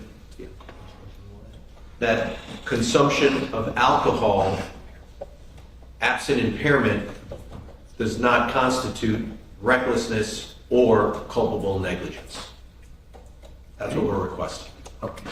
Because obviously the state is presenting evidence of the 2 beers, and I assume they'll be arguing that that somehow is relevant to the analysis of recklessness and or culpable negligence. I think the jury's entitled to know that the courts of appeals, they don't need to know it came from there, but that the law allows alcohol to be consumed, and that the mere consumption of the alcohol, absent some impairment, does not establish recklessness or culpable negligence. Okay. Anything to respond to? I would object. Okay. I am going to decline to give the special requested instruction, but again, it's included as part of the record. Okay. And I think that would, looking at simple inattentiveness, citing to the Esposito case, I think that was your next request. That's right. So, inattentiveness is insufficient to establish reckless driving. That's what we're asking for. That is what we believe the state is going to argue caused the accident. Mr. Pino was not paying attention in those last 9 seconds as the vessel was approaching and then ultimately collided with the marker. And just as a small footnote, we were talking earlier, we were asking about how the boat with 9 seconds to impact made that veer southbound. 9 seconds later, there was the impact. But roughly 1 second before impact, there was another apparently data point drop. I believe the expert, Mr. Albert, said that there was some effort there was a change of course. That apparently the inference would be that Mr. Pino, with a second to go, realized the marker was there, tried to take evasive action, and was unable to avoid the marker. That's what I understood him to say. Okay. And so it's clear to me that the state's theory is that Mr. Pino was inattentive in the last 9 seconds. And the case law seems to be clear that lack of attention in and of itself is not sufficient to establish recklessness, much less culpable negligence. And so we'd like the court to instruct on that. Comes right from the case law, and so we would ask that the court give an instruction. Okay. Do you have any comments on that? Yes, Judge, I think it's a great argument for counsel to make, but it's not the law that the court should be giving. Okay. Judge, may I ask this, isn't that what courts of appeals do? They write the law as it applies under facts similar to those that are before the trial courts. And so we know from all the cases, Lozada onward, many courts have said speed alone, unless it's grossly excessive, doesn't support recklessness or gross negligence. Alcohol consumption alone, absent impairment, does not support recklessness or culpable negligence. Mere inattentiveness does not support recklessness or culpable negligence. Those are principles of law. That's what the court is supposed to explain to the jury. How otherwise will they understand what to look for in the evidence, if not by instructing them that the law says those matters of evidence that have been presented to them under the law do not suffice. If you don't tell them that, you're leaving it to lawyers to tell them that. But the courts of appeals have said that when lawyers have tried to argue that, it's led to wrongful convictions. So I'm asking you to instruct the jury to avoid a wrongful conviction, as was the case in these 14 cases plus that we have cited to the court. Understanding absolutely what your point is, and a number of the cases that were cited go back from for many years, right? That's right. And so, staying in my lane, I'm not going to include language from beyond the standard instructions for further definition, because that's a different branch of government that's responsible for making those changes. And so in these cases, whatever efforts are made, and you see amendments all the time. I think these issues, again, they're a good argument, and I suspect these are the arguments you're going to make, but I believe that the instructions as they exist sufficiently define what the law is, and those changes should be made, if they should be made at all, not by me.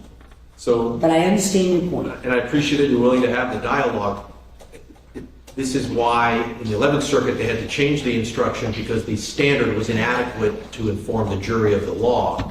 That's why I believe there were 14 wrongful convictions, because the then instructions were insufficient to guide the jury. Jury instructions come from case law. That's where whoever writes those instructions, they get them from the judges who have ruled on cases. Sure, and they change, and things change constantly. And let me reveal my ignorance. Who actually writes the state jury instructions, if I may ask?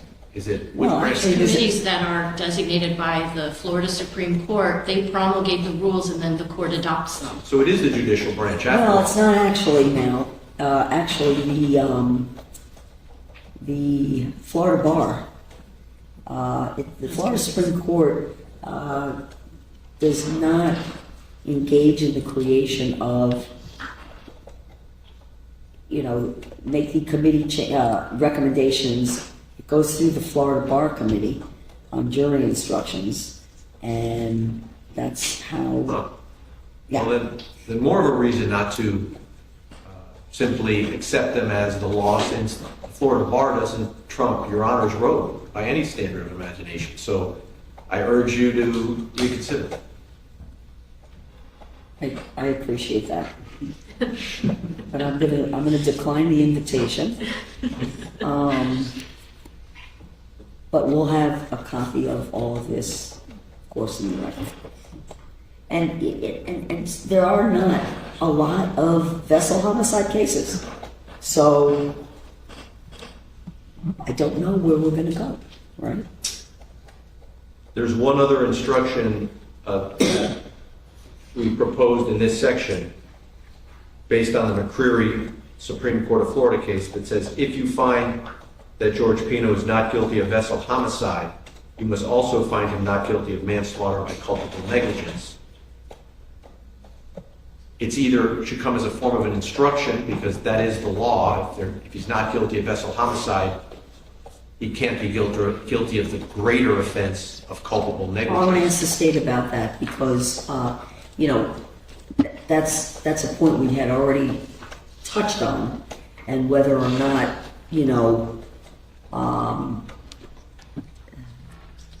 there would be potential for an inconsistent verdict. So what I think the simplest way to do it is that the jury shouldn't even deliberate on manslaughter unless they have first found that he is guilty of reckless driving, i.e. vessel homicide. They don't even get to it.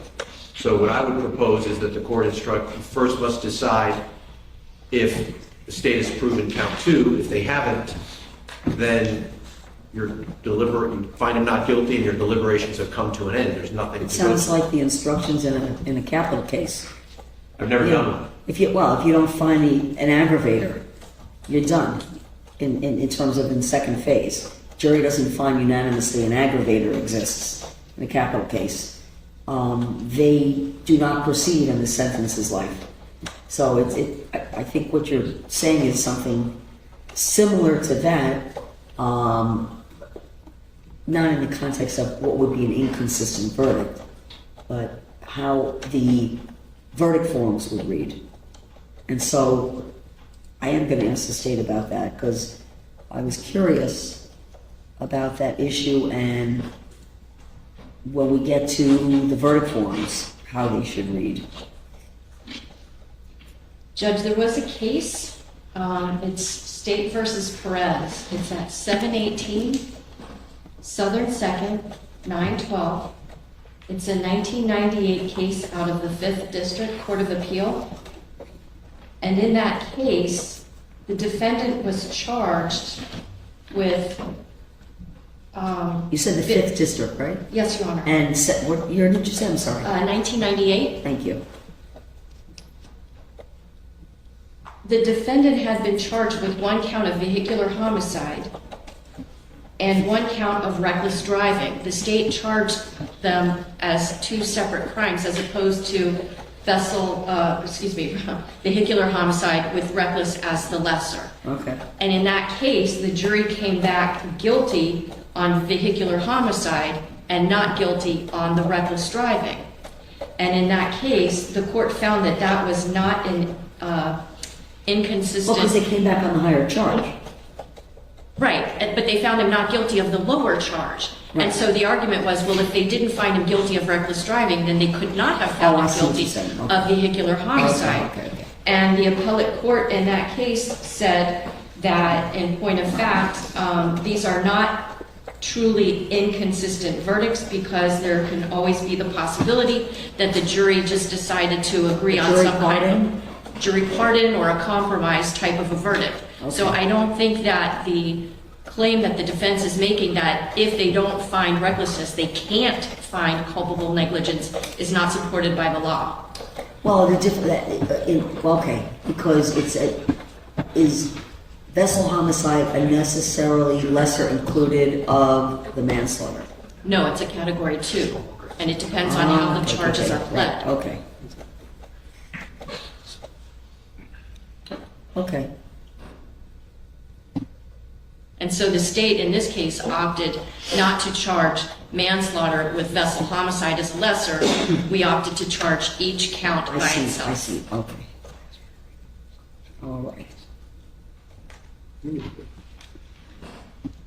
I haven't read the case. We'll read it maybe if we take a few minutes, but I'm guessing that that's a case that deals with the principle of law that on appeal, the courts do not reverse convictions where there appears to have been an inconsistency in the verdict form, and the courts have said they'll ascribe that inconsistency to some jury nullification, some other reason other than an actual inconsistency. What we're proposing is to even avoid that possibility. I understand that if it happens, then the defense would lose on appeal on the principle that too bad, so sad. The jury likely just cut your client a break by... Aren't there different elements, though? In this case, the theory of prosecution is that the manslaughter was committed with a vessel. So I don't see any other theory of manslaughter other than it was committed, it's vessel homicide plus a greater level of mens rea. That's what the McCreary case said in the Supreme Court of Florida. Specifically said that vehicular, not vessel, but vehicular homicide is a lesser included of manslaughter. Well, doesn't that go back to the way the state is charged as an alternate theory? It's not just by culpable negligence on the manslaughter? I don't see why that, Because McCreary,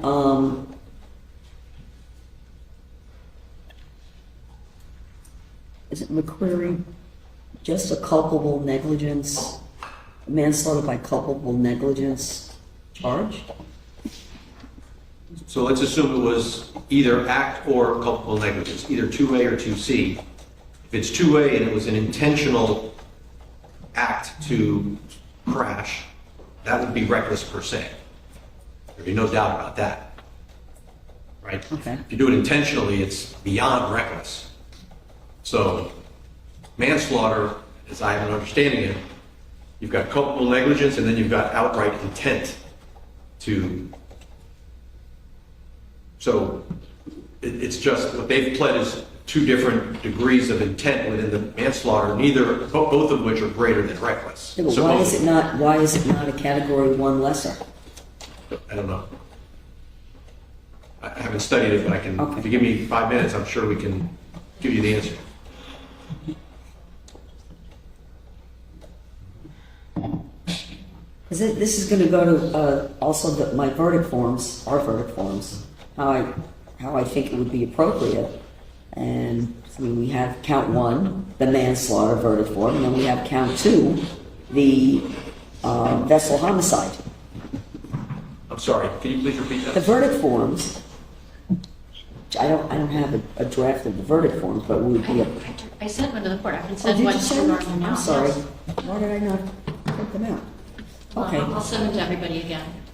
that's great. And Jessica, can you? I have my phone here.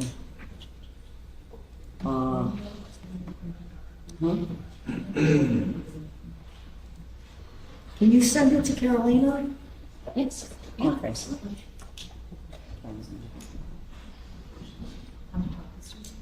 What's that? No, I just need a copy from me.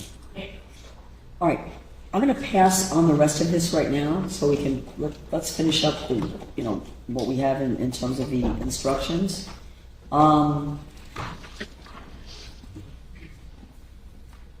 Forgive me, Judge, what are you going to pass on? I'm gonna pass on this question of whether I'm going to consider any addition to the instruction of whether, if the jury finds that Mr. Pino is not guilty of vessel homicide, that necessarily precludes the jury from coming back with a guilty finding on the manslaughter.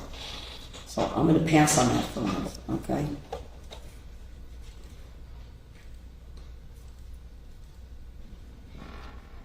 Then you're making a request for my further explaining what ordinary negligence is. I'm taking this as a separate special instruction.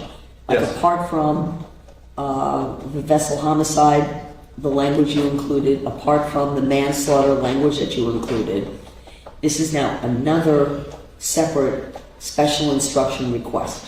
Yes, please. Okay, that ordinary negligence is not sufficient for a criminal conviction. Okay, That's the title of our section. that's the title of the special instruction. And then I'll jump back. To be clear, we're not asking you to put the title in front of the jury. It's just to guide your review. It's the page that is titled "Ordinary Negligence is not sufficient for criminal conviction." Okay, so as a special instruction, you don't want a heading? If you'll give it to us, we'll take it. Okay. Yeah. All right. State, do you know where I am on this? Yes, Judge. Oh, And I would object to that instruction, Your Honor, because the standard instructions talk about that recklessness requires the state to prove more than a failure to use ordinary care. So the jury instruction for vessel homicide, just like the jury instruction for manslaughter, makes it very clear that neither recklessness nor culpable negligence can be proven with simple negligence. Cannot be proven. Correct. Okay.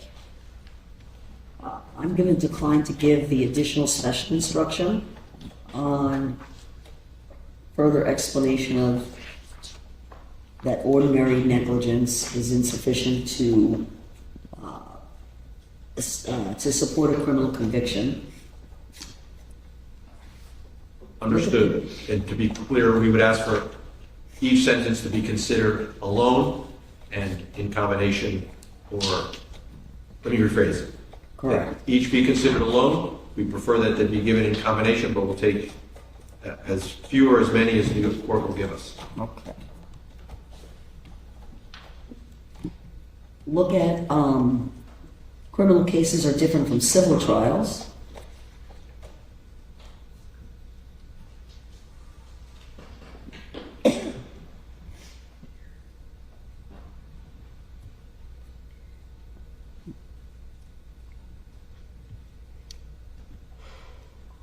Any comment from the state? Yes, one moment, please, Ron.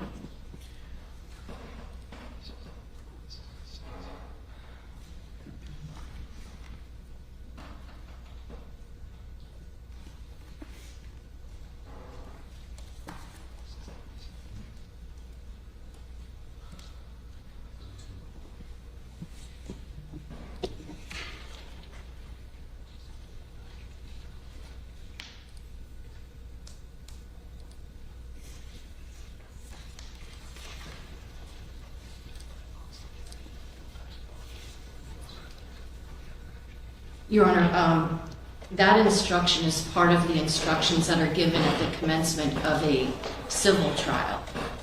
And that instruction is from Florida Standard Jury Instructions for civil cases. I think the court has already gone over with the jury during jury selection that this is not a civil case. Okay. And it seemed to me that there was nobody on the jury that was confused about that. All right. I'm not going to give that instruction, but it's preserved as part of your record. Thank you, Judge. Oh, Same, let me just have a standing statement. Yes, that I ask the court to consider each sentence. if I alone. decline to give it. Sorry? If I decline your request, it's still over your objection. Right, and that I've asked you to consider each sentence alone. Correct. Yes, you have it paragraph by paragraph. So individually and cumulatively for the subsection on criminal cases are different from civil trials. I'm not going to give that.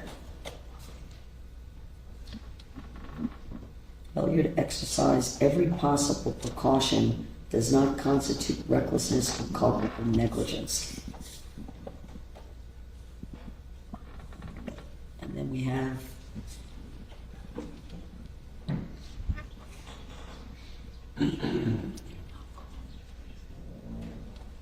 is this part of the civil jury instructions? It is. Where I got Okay, from the all language. right, yeah, okay, I'm just double checking here.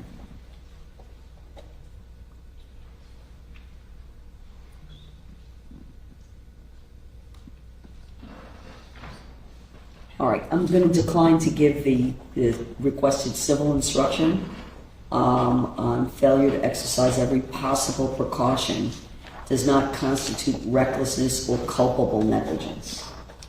And Judge, I just want to remind the court that the state has introduced evidence of all the things that George Pino could have done, even if not required by rule or regulation. For example, he could have had passengers wear life-saving devices. That's going to be the next one. He could have had them sit somewhere else on the boat. He could have had the flares that are not expired that's going to be a theme throughout, I believe, of the closing argument. I And think you're gonna make objections that you think are appropriate, if that's part of the closing arguments. But how the state, this is only one case. Oh, no, okay. How the state would tie that in to their burden will be part of their argument, and then you'll make objections you think are proper to their yes, argument. but unless the court sustains them and instructs, then I'm going to look like I'm making a frivolous objection. So if my objection is, you're expecting my Well, objection? I might sustain and instruct. It really depends on how the argument is made, right?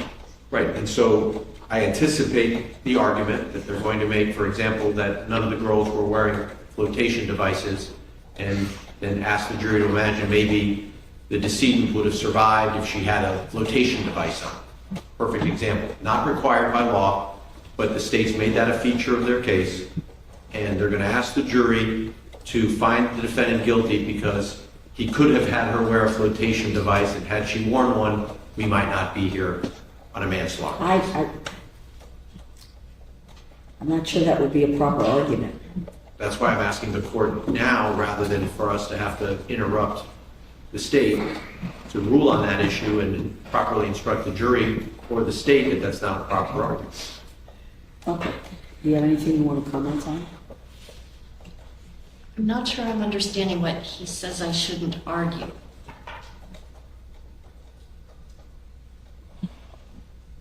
We're trying to kind of anticipate what closing arguments are going to be. No, I understand that, but I'm not sure what he's saying that I can't say about a life jacket. I'm Yeah. certainly not going to ask them to convict him of these homicide charges because the girls on the boat were not wearing life jackets. I think, like many other factors in this case, that's a factor that the jury can take into account. There's evidence of it. I could Take into account to determine what? to determine if the defendant was either reckless and or culpably negligent. Reckless in or culpably negligent in the operation of the vessel? Yes, because he's got a vessel that has passengers on it, that if something terrible were to happen, they're not wearing life preservers. Okay. So how is that? If you have a crash and you've got a baby that's not in a car seat, and the baby dies, would the Okay. prosecution be prohibited from talking about the fact that the baby wasn't in a car seat? No. And, So- the state's not even permitted in a situation like that to say, oh, well, he violated that law, so you convict. But it's a factor that goes into the mix, just like it's a factor if the defendant had alcohol on board. Just like it's a factor how fast he was going. It's a factor of how much weight was on his vessel, what direction he was heading, what speed he was traveling at. All those things, the conditions of his passengers that were, some of them, by their own testimony, were at a minimum buzzed. I think all of those things are factors in the way that this vessel is being operated, because it's not just where you're steering, it's who you're steering and who you're endangering. That all factors into whether or not you're reckless.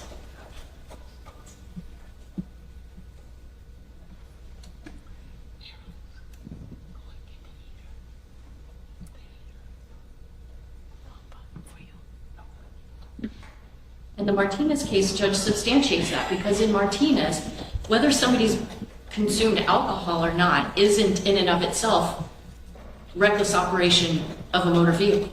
But in the Martinez case, the Third District Court of Appeals said whether somebody had alcohol on board is a factor. It had nothing to do with the driving, but it had to do with the overall factual scenario that was taking place. And so if they can find that a person's consumption of alcohol, even if the state can't prove it was an unlawful amount, that's still a factor that the jury can take into consideration. in determining whether or not the operation was reckless. Correct, in a vehicular homicide case. So if we just transfer that onto the water, if one of the factors might have been that he consumed alcohol, okay, the third says that's okay. So let's look at other things that happened that endangered other people. Well, don't you look to the actions of Mr. Pino, or the inaction of Mr. Pino, right? Yes, and he's the So captain the of inaction of Mr. Pino in not requiring the girls to wear life jackets. He required them to sit down when he started going faster. He obviously recognized that things were not going to be as safe once he started moving at a faster rate of speed. I'm not saying he's guilty because he didn't make them wear life jackets. I know there's no law that requires it, and that was made clear to the jury. But it's a factor, and I, feel like when we were litigating the sworn motion to dismiss, the court seemed to indicate by Your Honor's ruling that the court was understanding the state's perspective that this isn't just as simple as a speed alone case. And as I argued in the first JOA, where there wasn't much argument with the second JOA, but in a situation like this, it's the state's position that, yes, of course this is reckless. If there weren't all those girls on the boat, if the defendant didn't even have any alcohol on board, if all he did was operate his vessel at that rate of speed in that direction, where unless he deviated course, he was going to slam into that channel marker, and he didn't do anything, if his wife had died, if she was the only one on the vessel, if Lucy was the only one on the vessel, he would be guilty of vessel homicide, no two ways about it. But you have all these added factors that endangered so many people that, to me, it didn't seem appropriate to only charge the vehicular homicide, because this isn't just reckless. This is something more than reckless. It's in the level of culpable negligence. And the jury can make a decision if they agree with my decision on how to charge it or not. But, in terms of the arguments that go into the mix of what's reckless, what's culpably negligent, those were arguments that were made that it seemed the court was sustaining when it denied the motion to dismiss and denied both of the JOAs. Judge, may I just make sure that we're distinguishing between, I think the state's conflating conduct that affects the operation of the vessel versus inaction that could, had it been done, might have mitigated the consequences of the elision. So a life preservers, by way of example, has absolutely nothing to do with whether there would be an elision or not. But it has to do with whether or not there could be a potential for death, and remembering that the instruction is that the operation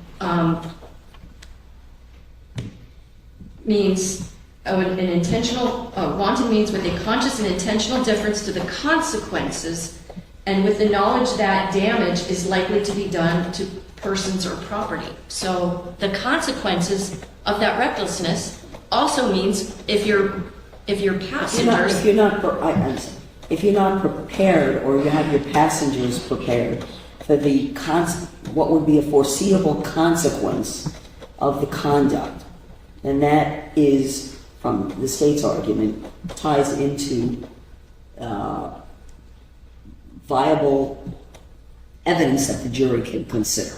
That is their position, and that's just not a correct statement of the law, because but now that they're imposing upon Mr. Pino a duty of extraordinary care, the law doesn't require a life preserver. That's the simple example. No, I don't think it's extraordinary. I don't see it. I'm not sure I agree with that. Given all of the circumstances, choosing a course of conduct, in this case in particular, to go from point A to point B, there were certain decisions made, and the jury can find or not find that these were conscious, intentional, not in an evil way, but in intentional conduct, that it would be foreseeable that death or great bodily harm could result because of the actions or inactions of Mr. Pino. So, I think that's what I understood the argument to be.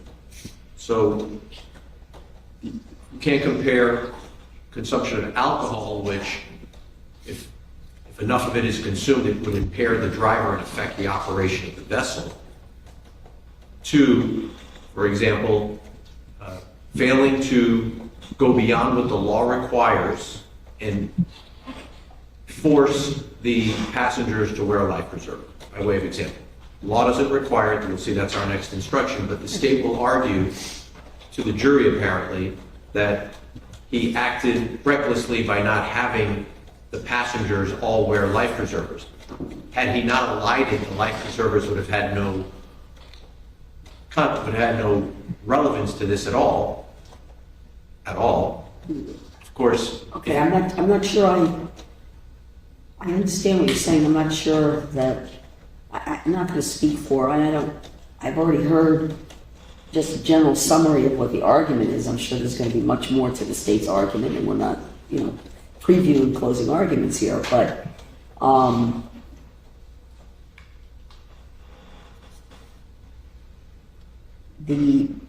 and again, whether or not, and there was evidence presented about there were enough life preservers and they weren't wearing them, okay, and the evidence, if I remember, Mr. Pino had the girl sit down knowing he was going to increase the speed of the vessel. I don't know if that was the evidence. No, I think the testimony was at some point he asked the girls to sit down while they go underway, which is the prudent thing to do. Okay. I think that the officer, the lieutenant, agrees. Okay.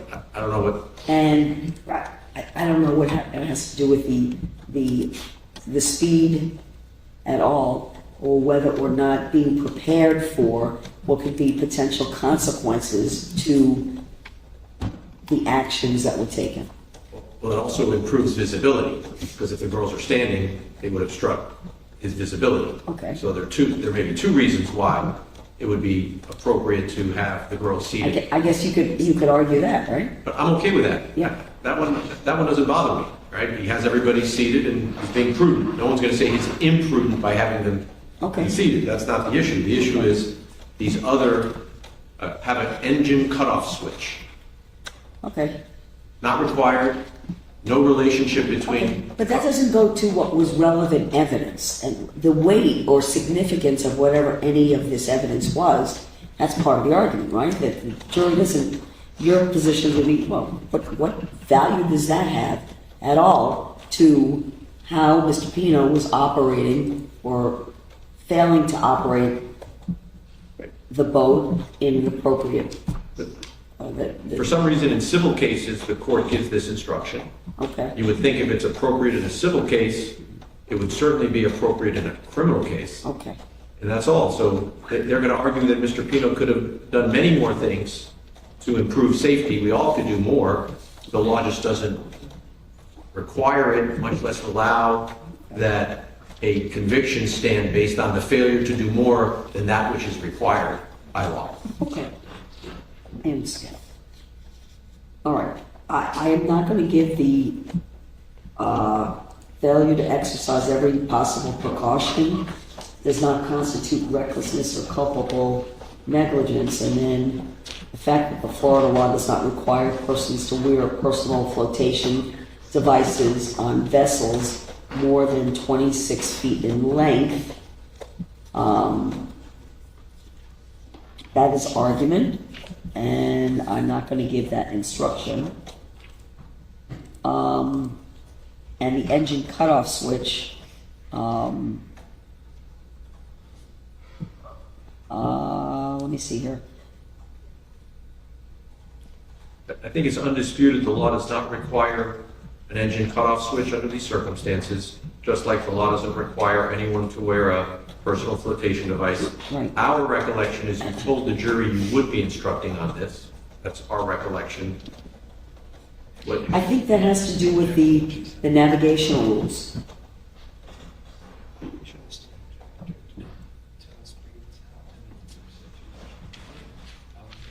that, my recollection is not as good as my colleague. They recall that there was a point in the examination where I was trying to extract these points of law, and the court told the jury that you would instruct on those points of law.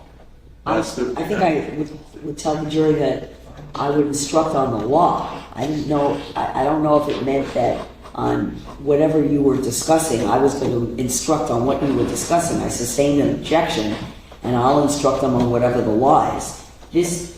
What you're asking me to do, though, in terms of the instruction, is not an instruction that I'm going to give in this case in terms of a special instruction. Okay? Well, if we can find it, I'll let you know why that's our Okay. recollection, whether that changes your mind or not. All right. And state if you see it, you see something, or you note something. If I made a statement to the jury with regard to the cutoff, it's cutoff switch, right? Somebody called it a kill switch. Either way. Okay. If I made a statement to the jury that I would be instructing them on what the law is on a kill switch or cutoff switch, I don't remember. I seem to recall that on cross-examination, defense counsel asked Mr. Albert if there's any legal requirement to wear a kill switch, and I believe he said no. But we can double-check the transcripts. But I think the jury already knows that that's not The a jury requirement. knows that it's not a legal requirement. Correct. But whether I advise them that I would then instruct them, I don't remember I that, don't but remember. I'm not sure if it Well, was in that context. Oftentimes I will say, the court will instruct you on the Right. law. And I don't know if it was specific as to what the kill switch, what the law is on kill switch, what the law is on Life jackets. life jackets.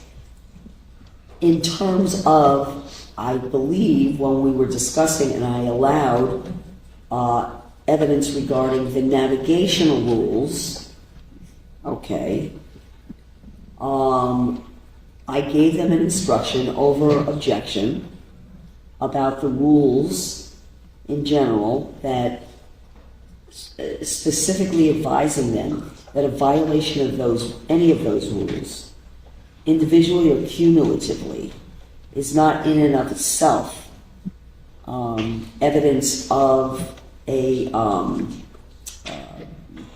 culpable negligence or recklessness. I think I gave them that instruction over your objection, because I think the objection was that I should not have allowed any evidence of the navigational rules. I think that that's what occurred during the trial, which I allowed the state to introduce evidence of the navigational rules with that limiting instruction.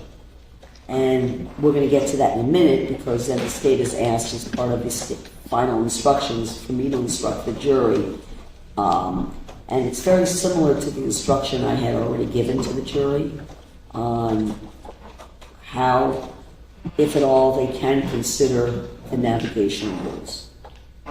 So I'll get to that in a minute, okay? In fact, I'm going to get to it right now, because this is the point to do it. Because next we would be talking about weighing the evidence. Okay, so. Actually, Your Honor, the state had put in the jury instructions that I sent to everyone today, that after Your Honor would instruct on the vessel homicide charge, that the next charge the state would be seeking was a charge on the navigational rules. And it's largely the same as what I had put forward previously.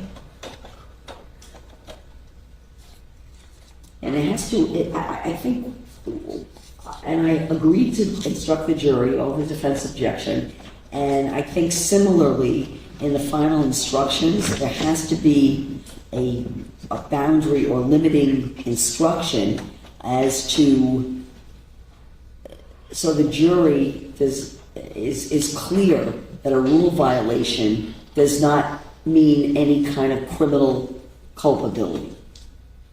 It doesn't translate into either individually or cumulatively criminal culpability. So,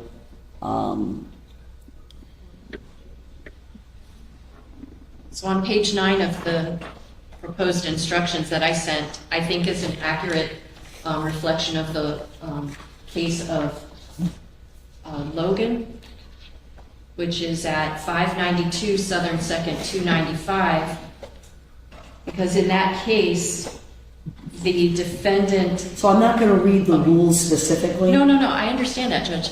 No, I'm only asking you. You're not for the- asking me to read the rule specifically. No, if the court looks on page 9, the request from the state is for the following instruction. In the state of Florida, the law requires operators of vessels upon its waters to follow the navigational rules. However, a violation of these rules is not sufficient by itself to constitute culpable negligence or recklessness. In order for you to include a violation of any of the navigational rules in your deliberations, you must also find that such a violation was accompanied by a thoughtless disregard of the consequences or an indifference to the safety of others and caused or contributed to the cause of death of Luciana Cristina Fernandez.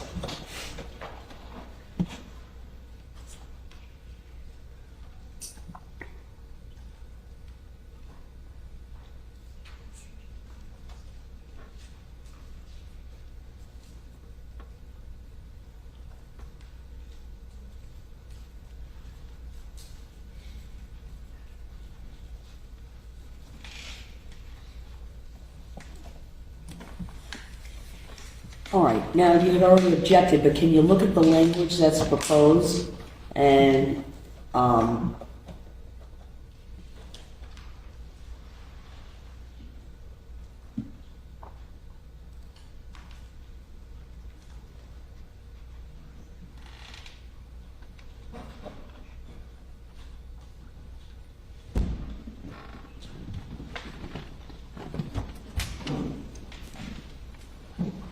So Judge, I don't have an objection to the first two sentences, but then I do object to the remainder of the paragraph, because that's now the court telling them how to use these rules in their deliberation.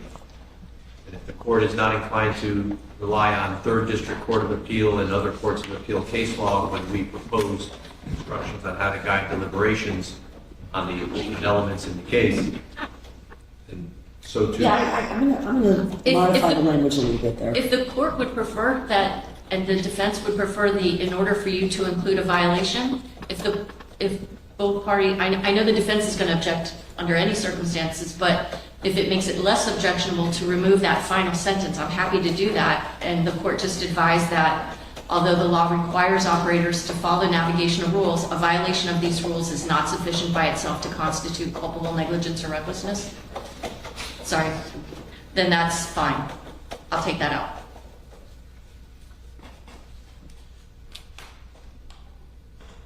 Because I think the less the better here, anyway, because it is a gray area, frankly.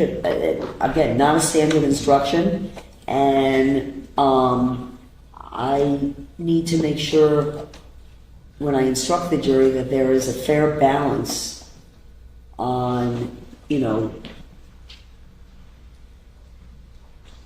on not telling them how or whether they should, but just leave it as the simple explanation of they do not constitute culpable negligence or recklessness in and of themselves. So over the objection to giving a special instruction at all, I'm going to take out I'm just going to leave the first two sentences in that. Okay? Okay. Then I would have the reasonable doubt instruction. And that was just recently amended. In fact, we just got one additional amendment change that I've included. And this is June 12th. And I think yesterday also there was something, but it's already been included. So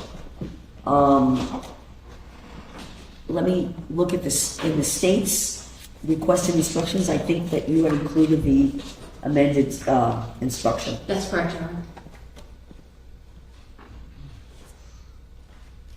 So I would request that according to language from the 11th Circuit U.S. Court of Appeals pattern instruction. See, one moment, Your Honor. Okay.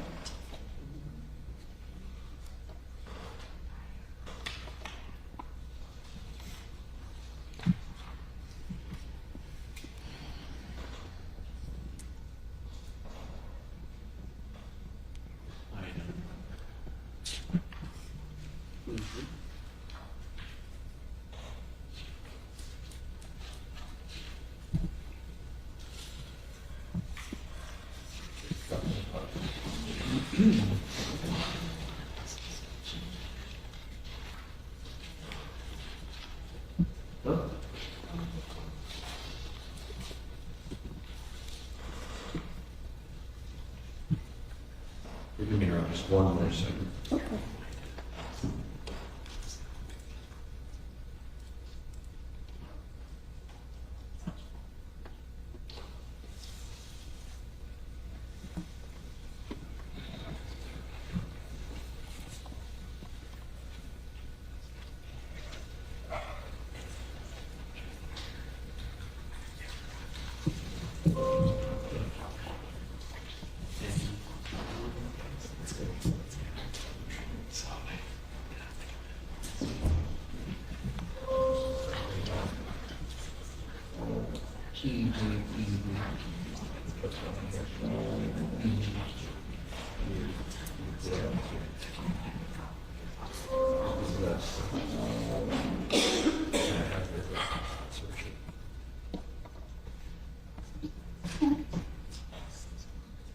I got it right here.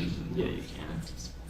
So the 11th Circuit U.S. Court of Appeals instruction says proof beyond a reasonable doubt is proof so convincing that you would be willing to rely and act on it without hesitation in the most important of your own affairs. I would ask that that language be included in the instructions to this jury. Okay.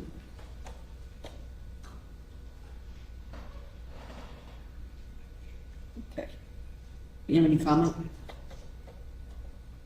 This has been kind of laborious, so I'll just make a little half-hearted joke that maybe Mr. Shrevenick got off at the wrong exit, because we're to the west of I-95, not to the east in the federal courthouse building.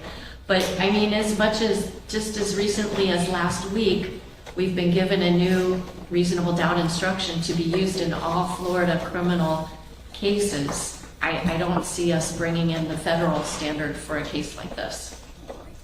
I'm going to decline the request, but you might want to type that up also.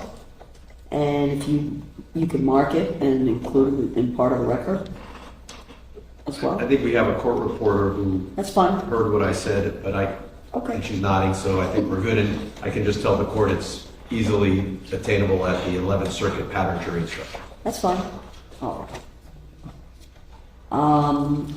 Then we're going to get to weighing the evidence.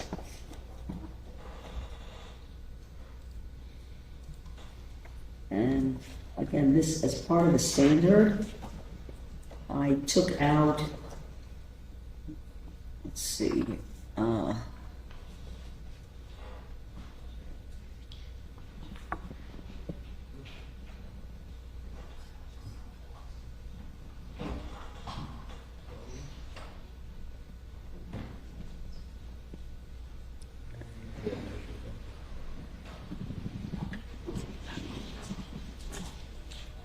let me see, did the witness seem to have an opportunity to see and know the things about which the witness testified?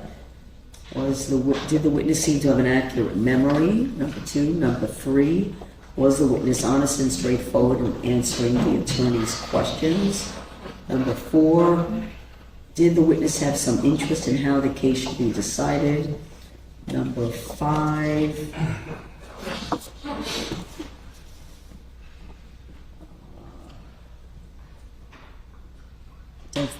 does the witness's testimony agree with the other testimony and other evidence in the case.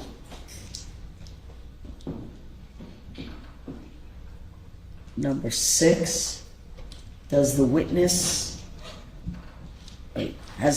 been offered or received any money, preferred treatment, or other benefit in order to get the witness to testify? The state wants that in, it looks like the defense wants it. Sorry? The state wants that instruction to be included, it looks like the defense does not. I'm not sure it has any application. I don't see what the application is to this case. I think that's typically when you have a cooperating witness, you know? Like a prisoner who's, We have the witness that was offered money. Sorry? We did have the witness that testified for the defense that was offered money, so I think that that should be a factor that the jury can take into account. Okay. So that's why I'm asking for that I instruction mean, to be well, included. didn't you have a paid expert? Yeah, both sides did. Okay. I understand what the defense is saying in the context of more of like a cooperating witness. Over objection, I'm going to give number 6. And did the witness at some other time make a statement that is inconsistent with the testimony he or she gave in court? I'm going to give that.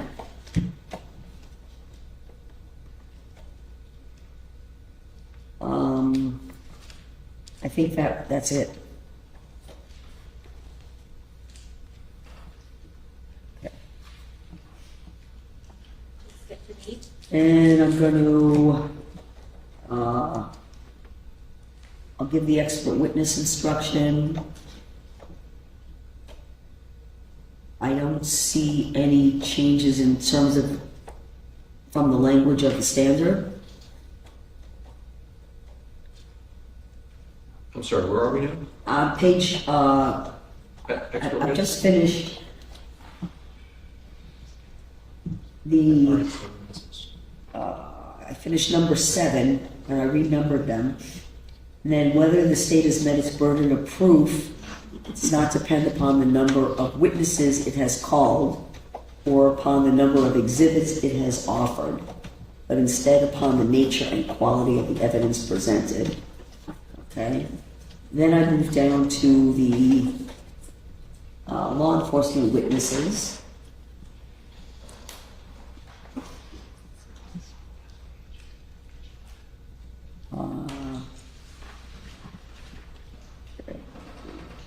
Were there any female law enforcement witnesses that testified?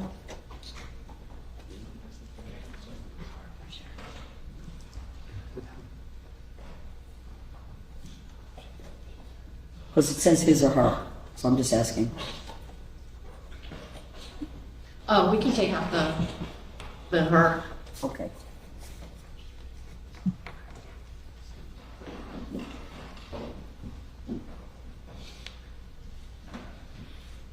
Expert witnesses, I'm going to give that instruction. And let's see, his or her opinion. Didn't we have female expert? Yes. Okay, so it would be his or her.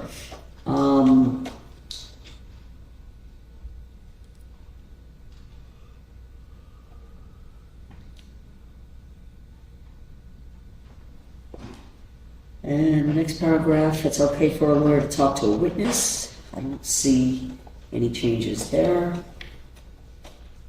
And the last paragraph, there's been no changes there. So we're going to leave that.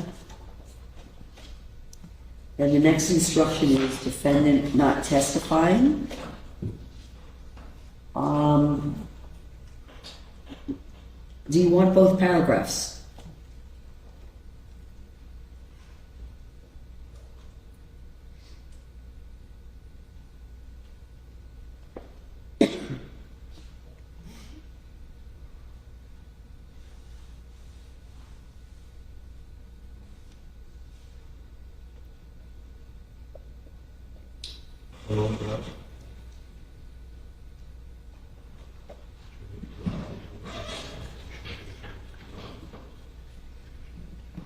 Judge, I would ask that in the second paragraph, second to last line, after the name George Pino, two words, did or should be removed because in this case, Mr. Pino did not take the witness stand.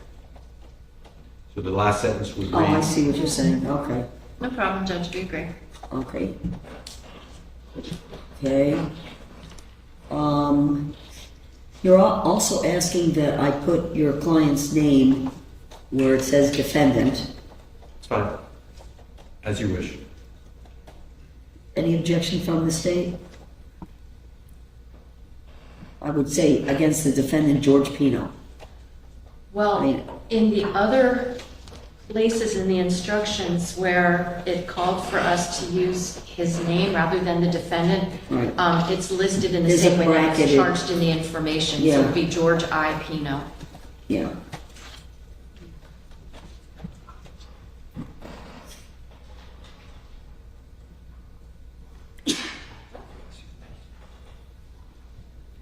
So it's highlighted in the other standard instructions that you should actually put the specific name, but in this instruction, Does not. 3.9, just so we're clear, and let me double check that.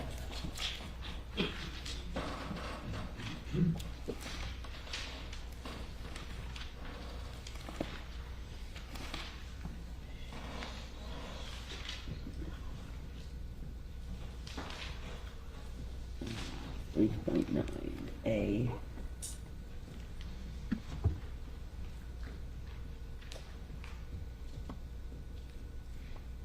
If you look at this standard, it doesn't ask for the Yeah, defendant's okay. name in the way that it does like for the statement of the charge. Right.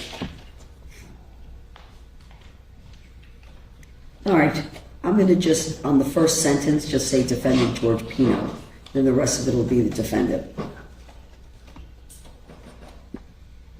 I'll put his name there, okay? Look at the next instruction, which is defendant statements. One moment, Your Honor.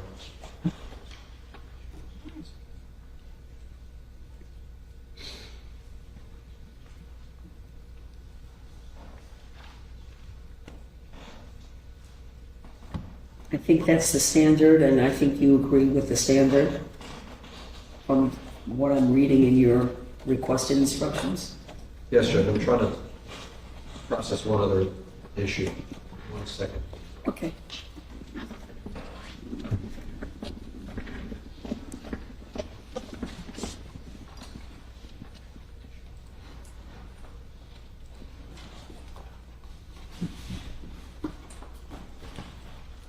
Melissa, you okay? You need a break? You want to take a minute? We're almost done, right? I think we are, but you want to, do you need a, I'm sorry. We're almost done. I'm good. okay, whatever, okay. That's fine.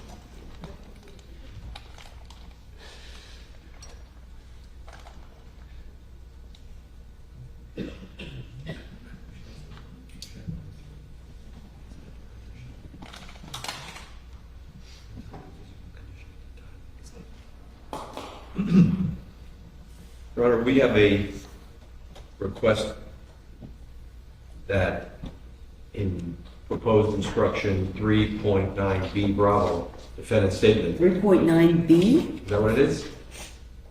The line says, yeah. defendant statements, yes, okay. In the middle of the page, it has 2 factors to consider. Yes, We would propose a third one, and that is Mr. Pino's mental and physical condition at the time of the statement.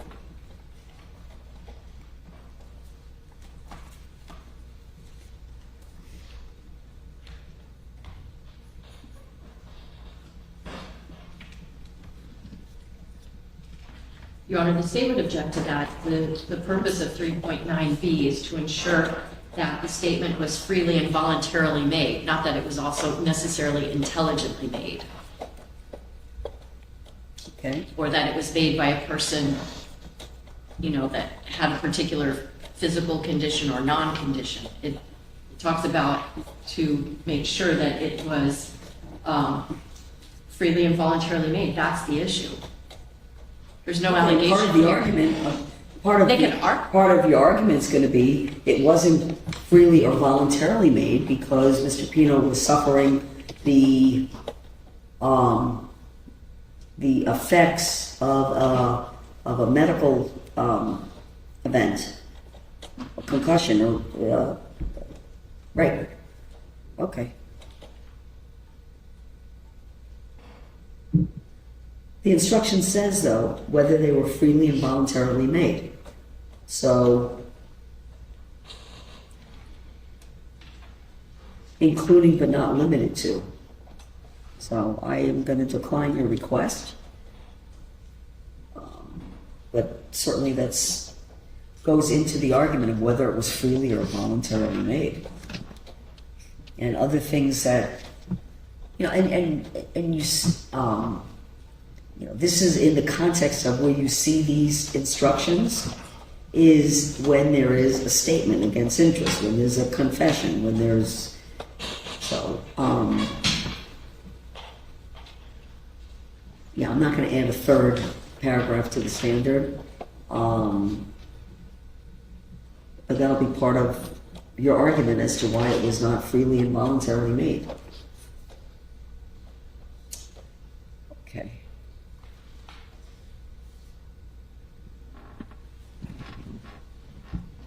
Look at rules for deliberation.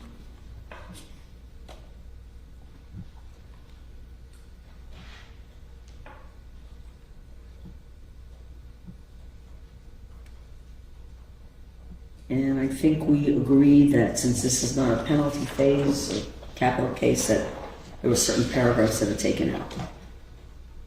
And everything else, what I'm reading from the defense version and the state version look to be consistent. Agreed, Your Honor. And there are seven paragraphs that the jury should consider in the rules for deliberation.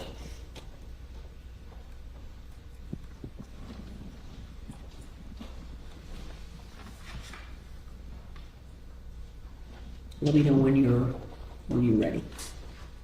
I'm ready. Okay. Cautionary instruction. I think it's consistent with the state and the defense with the standard instruction, and nothing, there were no special requested instructions. Verdict.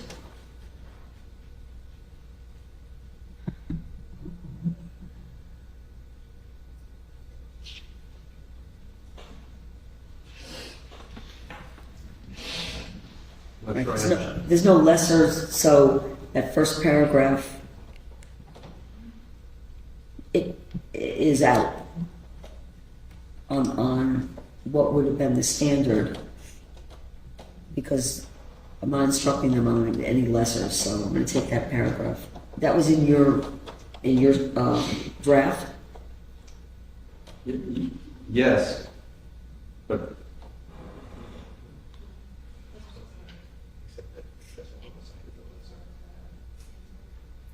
All right, and then I have the verdict form, which I'll go over in a minute. Let's just keep finishing up with the instructions here. good. With regard to the verdict instruction, Yes. you have under consideration the issue that we raised earlier about that if the jury were to find Mr. Pino not guilty of vessel homicide, that would necessarily end the deliberations because vessel homicide is the lesser offense than manslaughter. So you still have that under consideration. Right, so, and I think that if there's going to be, if I'm going to make any changes or amendments to the standard, it would be at this point, because I still haven't decided that yet. Okay? Okay.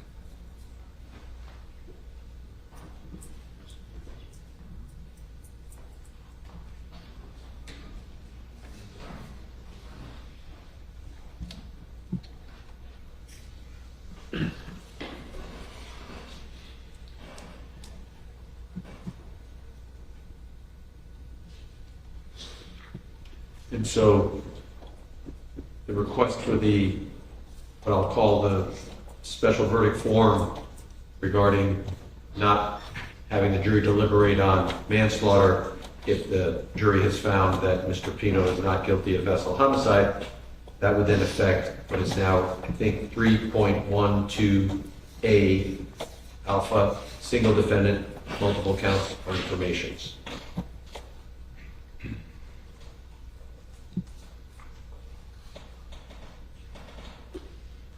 Yes. I see, yes, I agree. If I'm going to add any language, it would impact that as well. And then you'll see our next proposed instruction, 3.12D delta, legally interlocking counts.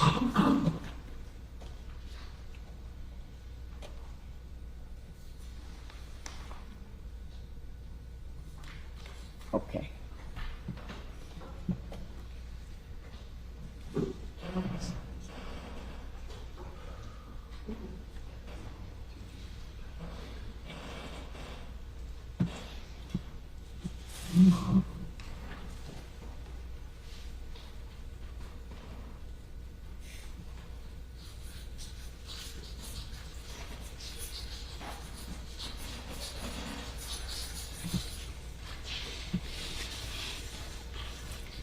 All right. Steve, have you had a chance at all, because I don't know if you have, to look at the request on the 3.12 legally interlocking counts? Yes, and it's not a correct statement of the law for a variety of reasons. First of all, even if the jury finds the defendant not guilty of vessel homicide, they still could find him guilty of manslaughter because, number one, they are not considered truly inconsistent under the Perez case, and number two, the state has charged the defendant with manslaughter under both the culpable negligence and intentional act theory. So telling the jury that they cannot find the defendant guilty of the crime of manslaughter if he is found not guilty of vehicular homicide is an inaccurate statement of the law. Okay, so this actually then boils down to, when we go back to how the state charged the manslaughter with alternative theories. I don't agree. I think whether it's alternative A or B, the state cannot achieve a manslaughter conviction if the jury finds that the defendant was not guilty of vessel homicide, because a finding of not guilty on vessel homicide is that the defendant did not act recklessly, much less culpably negligent, much less intentionally. Your Honor, I know that only in today's discussion about the jury instructions have I made reference to the State versus Perez case. But I think if we, just even wrote for 5 minutes, it's a very, short opinion. But there the defendant was charged both with reckless driving and vehicular homicide. The jury found not guilty of reckless driving, found him guilty of vehicular homicide. So the defense said, well, if the jury said he wasn't driving recklessly, then how can it be vehicular homicide?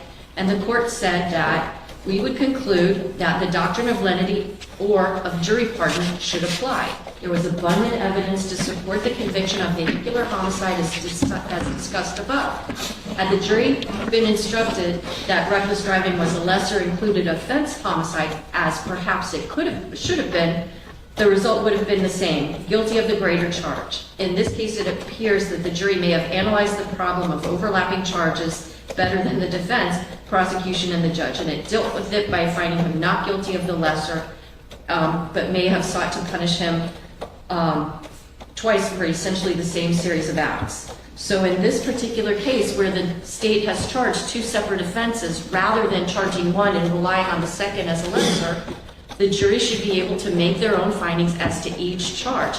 And if ultimately, if the jury were to come back guilty on both, okay, then maybe we won't have a double jeopardy issue. If they come back guilty on manslaughter but not on vehicular homicide, I would cite to the Perez case saying it's not an inconsistent verdict. If they came back guilty on vessel homicide but not guilty on manslaughter, okay, and obviously if they come back not guilty on everything, we got nothing to discuss. Well, do you think that this should be a special verdict as to either theory on manslaughter? No. Okay. Because just like you don't have to have a special verdict on first-degree murder if it's premeditated or felony murder. Yeah. However you want to slice it, the jurors can half and half find, there's no basis for a special verdict. This isn't like, oh, we're going to get an enhancement if there's a firearm or something like that. Okay. Okay. No, what was that? Give me the citation. Of course, Your Honor. It's State versus Perez, 718, Southern 2nd, 912. It is a 5th District Court of Appeal case from 1998. Okay. Judge, if we can respond to that case. Go ahead. So in Perez, the two charges were vehicular homicide and reckless driving, which reckless driving had no death component to it.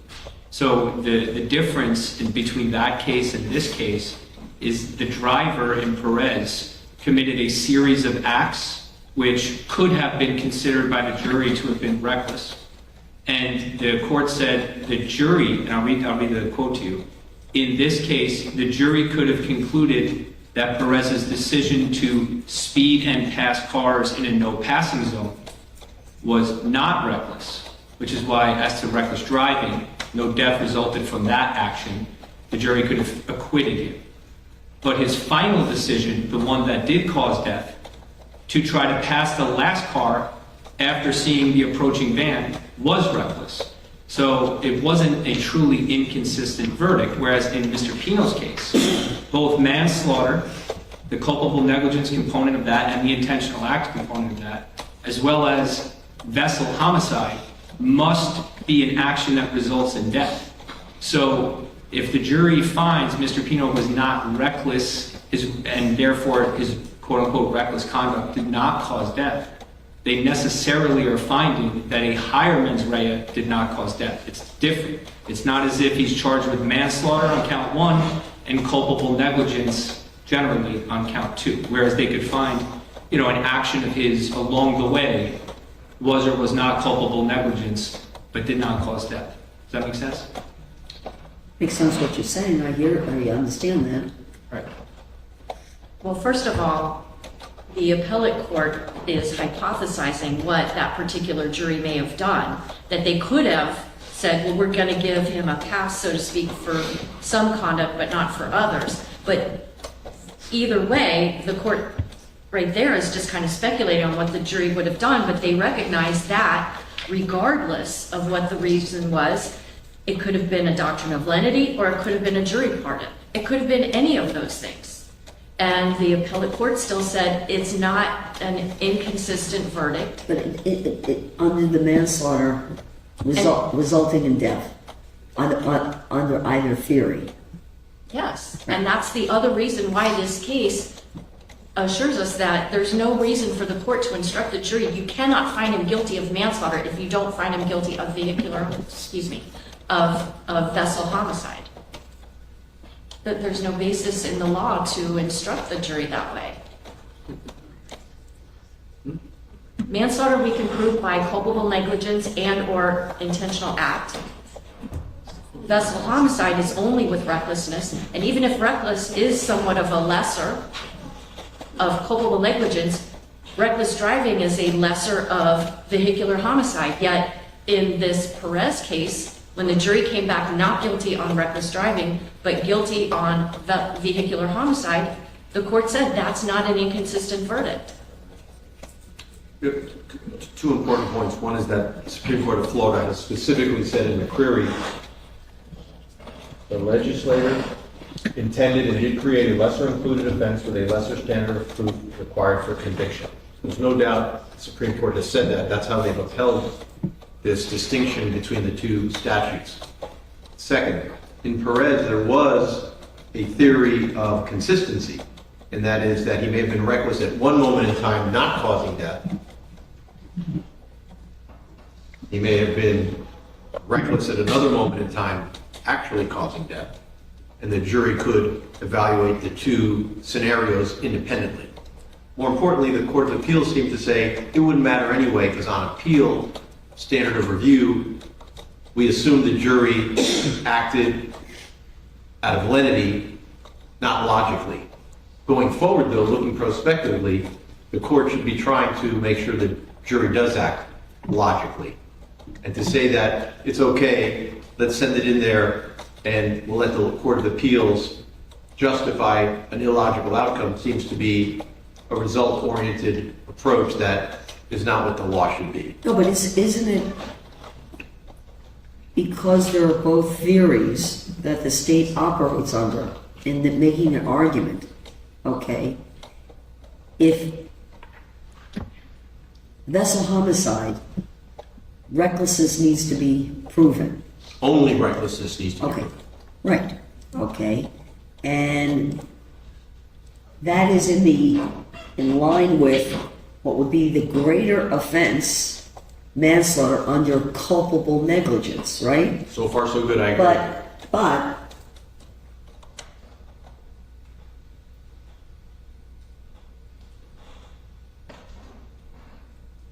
if the jury does not find vessel homicide under only recklessness, Yep.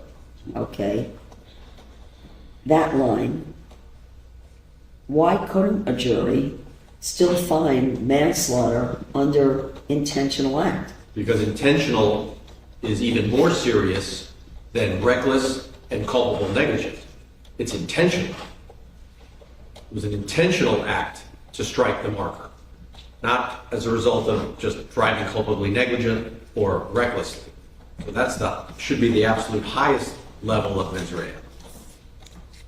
It's like voluntary manslaughter as opposed to involuntary manslaughter. It makes no logical sense. It's not a possibility logically or legally that a court of appeals will sustain it and forgive the jury for acting illogically. But intentionally committed an act or acts that caused the death. Again, I think is the difference in the intentional acts being the intentional act of speeding or going fast, the intentional act of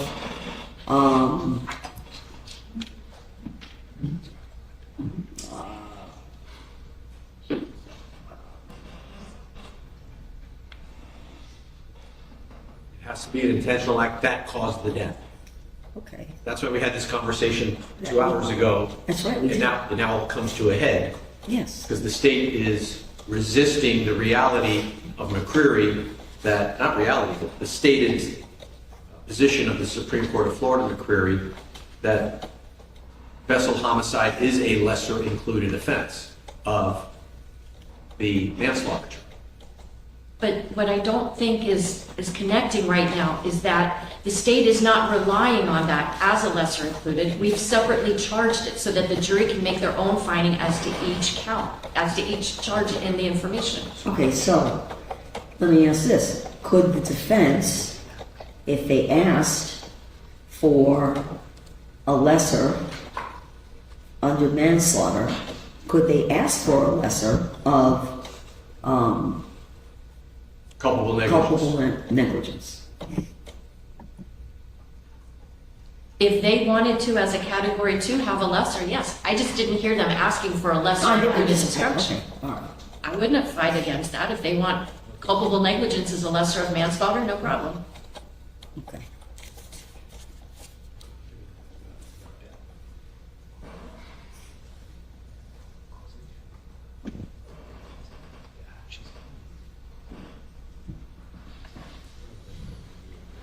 But that would go back to the instruction that you had proposed as a special rather than a separate lesser crime.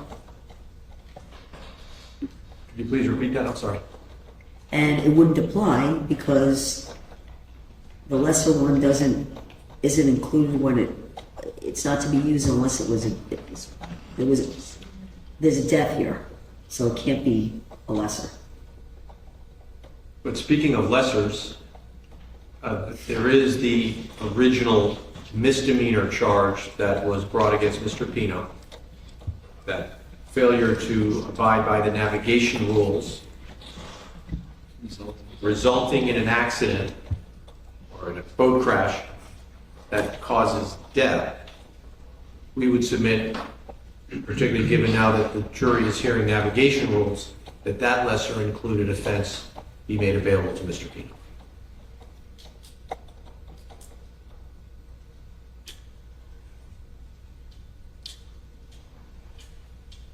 Okay. Under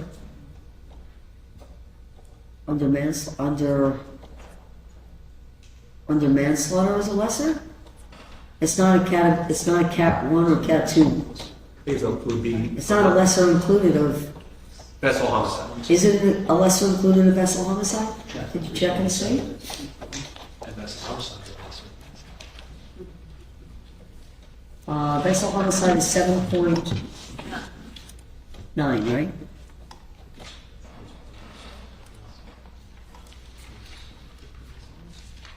I think it's characterized as a permissive lesser included.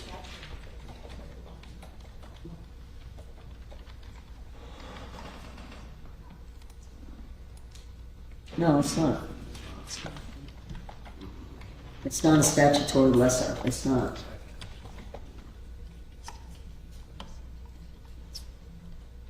Well, Judge, the statute is 327.33. What's that, I'm sorry? The statute is 327.33 Right. under, which is listed here on this table, under reckless driving. That's a separate charge though, it's not a lesser.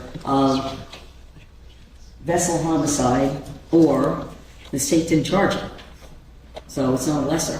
It's not a lesser No, of but- vessel homicide. No, but counsel's right, Judge. 327.33 is the statute that provides the misdemeanor that if a defendant violates a navigational rule without operating the vessel recklessly and death or serious bodily injury results, that is a violation of 327. Well, that's what your special instruction is.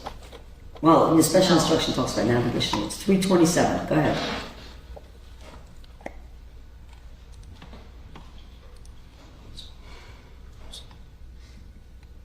Oh, I see what you're saying. Reckless operation of vehicle, okay. And under 28.19. All right. As a category 2 lesser. 28.19.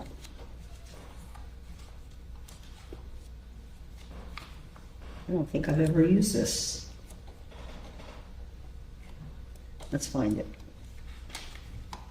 2819.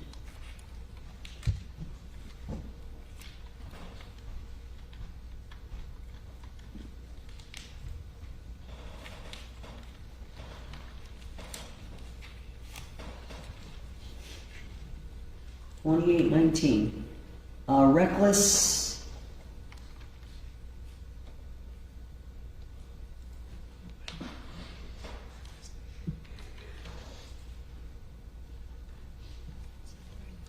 Okay, do you want, are you requesting that as a lesser?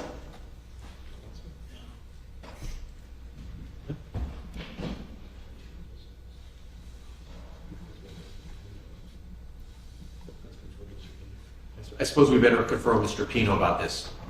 We'll do that. Oh, yeah, okay.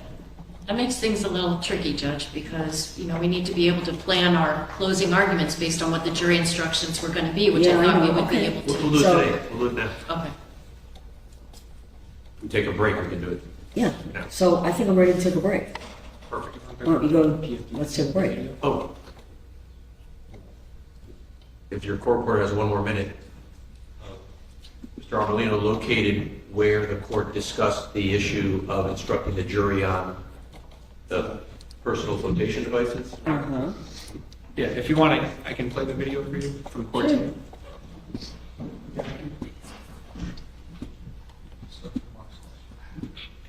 Put it on the microphone, I guess. Are these on?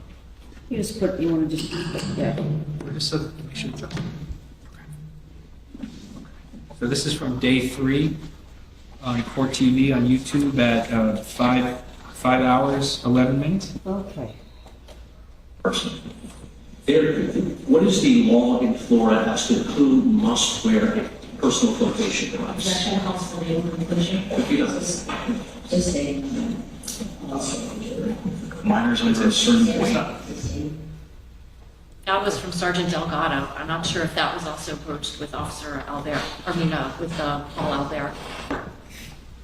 I think that was a different witness, right? Correct, that was Sergeant Delgado, not It was. not there.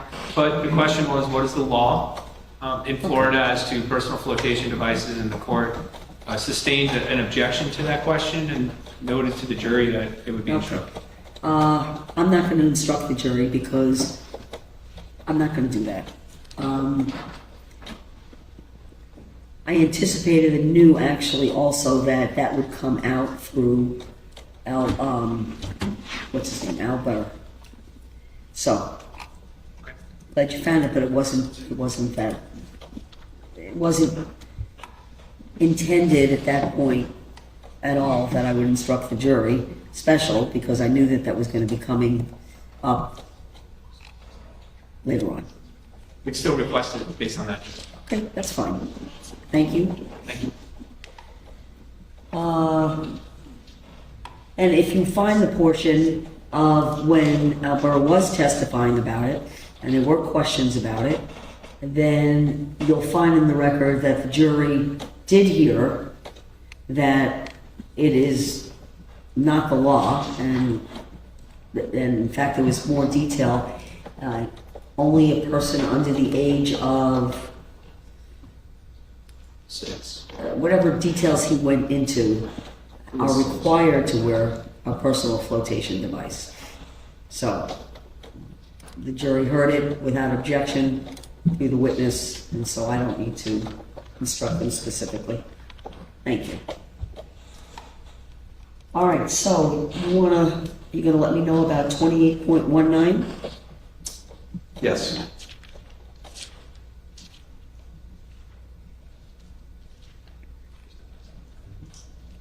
Can we recess for Yeah. 15 minutes? Sure. Because we're pretty much finished with the instructions. At this point, I think other than whether, well, I need to know that, I need to have him on Zoom basically to let me know about everything in terms of what we discussed on the instruction charge conference today, and specifically on the lesser. Your Honor, though, the instruction 28.19 Yes, is as to 327.33 subsection 1. okay. But the provision that they're talking about is 327.33 subsection 3. Oh, And so I don't think that there is a standard jury instruction for that offense. I mean, certainly we can craft one if the defense wants that as a lesser. But the Oh, I see. 28.19 is reckless operation of a vessel, which is not the same as violating a navigational rule, but not operating recklessly, and a death or serious bodily injury results. yeah, that's the only one that actually makes reference, but it's a different subsection of the statute. But again, if you craft one, and we'll review it, if your client wants that to be included as a category 2 lesser, I guess the question's going to be, I guess I'll consider that down the road. You know, what a potential punishment would be if a jury came back on a crafted lesser. Well, it would be a second-degree misdemeanor. That particular subsection is a second-degree misdemeanor. Okay, well, that's what it was originally charged as, right? Yes, Your Honor. Okay, okay. Because it was you were charged under subsection 3. Yes. Okay. 3, I think. 3A. 3A is. Okay. All right, so let's take a break. Thank you. Thank you.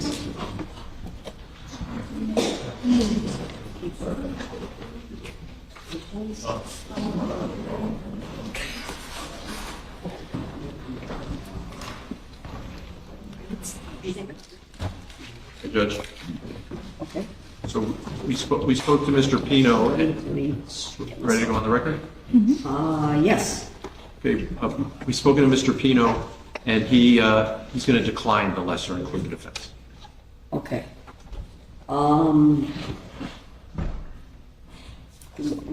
There were a couple of other things that, I think there were a few other things to discuss with Mr. Pino. I told him that there were jury instructions that we had requested. He made very clear he's deferring to his legal counsel because he doesn't have legal training, and so he is putting his confidence in our legal team. Okay, so I'll get that confirmation, I guess. We can do it now. He's available by phone, or we can have him go in by Zoom as you wish, Judge. Okay. Yeah, let him come on Zoom. Okay? I have the Zoom open. Okay. So it's asking me to jump over. Did we just send them a Zoom? I have a Zoom, but, yeah, I'll send it to Ryan. Can you go back also, just look at, Oh, you want to put them on our Zoom? I send them on Zoom. I want to make sure, again, you know, because I don't recall a circumstance where I've had a trial where there was a death where I did not instruct on both justifiable and excusable homicide. I don't remember ever not instructing. Now, I understand that you all agree and stipulate, but I don't want this to come back around where it's fundamental error not to instruct when there's a manslaughter charge on justifiable homicide, even if it's not applicable. I thought I heard you read something that made it sound like it can be waived. I did read something like that, but I'm just sharing with you the slight hesitation I have, and that's something that I'm going to ask Mr. Pino as well, because should there be, you know, I don't know, I want to make sure that's not, would be a fundamental issue. And I don't know if the state, if you've seen anything on that, I want to confirm it's not fundamental. I will tell the court, I am very uncomfortable with the court not giving the entire introduction to homicide instruction. Okay. I'm very uncomfortable with it. I do think that the defense potentially can waive that, but I think it leaves us with a possibility if something were to happen, if he was convicted, that there could be some kind of post-trial litigation on that issue. I think the safe thing to do is do what the instructions tell the court to do, which is to give in all, I mean, it's called Introduction to Homicide, not... Okay, I'm gonna probably continue to mull that over. I don't think it's gonna necessarily cause impact anyone's closing argument, other than if I choose to give the full instruction as part of the standard, I don't want to be in a position where there's potential fundamental error. That's where my issue, that's where I was thinking about while we took a break, even if there's a waiver. And even if I did read something, because it made it seem like it can be done, but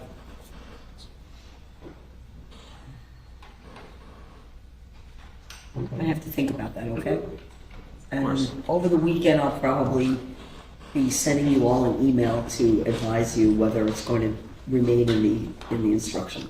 As you might guess, we'll be working all weekend, and if there's a time the court wants to do a Zoom or phone with us, we'll be available at your call, whenever you'd like to do that.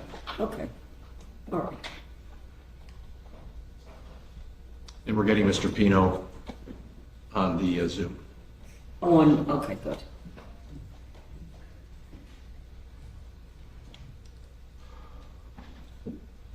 He's on already. So he's on your Zoom. Yeah. Okay. Does that help? The camera here, do you want the camera pointed at the judge or you? At the judge? Oh, okay. He just needs to turn on his camera. Oh, okay, good. All right. Very good. Mr. Pino. Hold on one second, Mr. Pino, we're going to get the Let's get the volume. audio. We'll get the audio set up. Can you hear me? Okay, I can't hear you yet. I'm working. Hold on, Mr. Pino, we cannot hear you. Maybe he's on mute.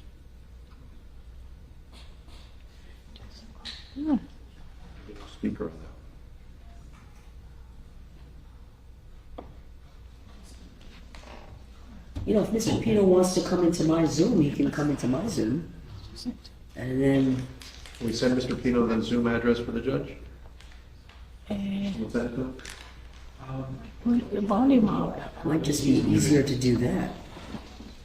Maybe he has, you know. Mr. Pino, you can hear me, but we can't hear you, so I'm trying to make this easier. Hold one more second. Make sure you're not on mute, Mr. Pino. He's not. No, he's not. He's not. They should be able to disable it from their own Zoom. I know, but Does the TV have on? Maybe no volume. Did we check the TV volume Your volume, Just our. versus the computer? the computer, the volume in the computer. I will tell you honestly, the easiest way, give him my Division 62 Zoom, just have him click off of this and click into 62. Hang up and text you the Zoom link. You sent it to him? Well, actually, Thank you. I sent George's number, but I sent it to our group. I got it. Sorry, Judge. Okay, that's okay. We'll get it done. I got it.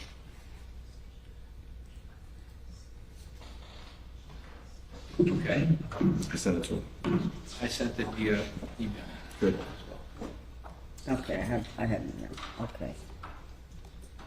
Keep it.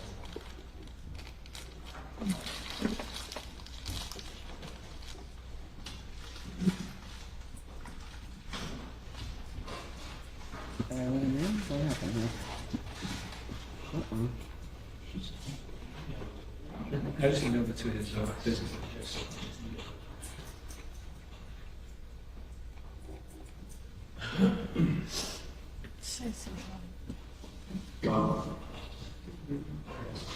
Hi, Mr. Pino, are you there?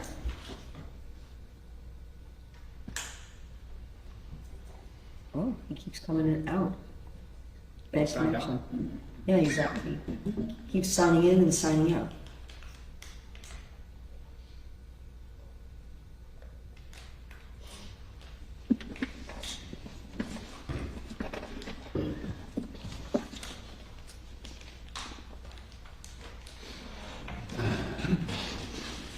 I lost him again.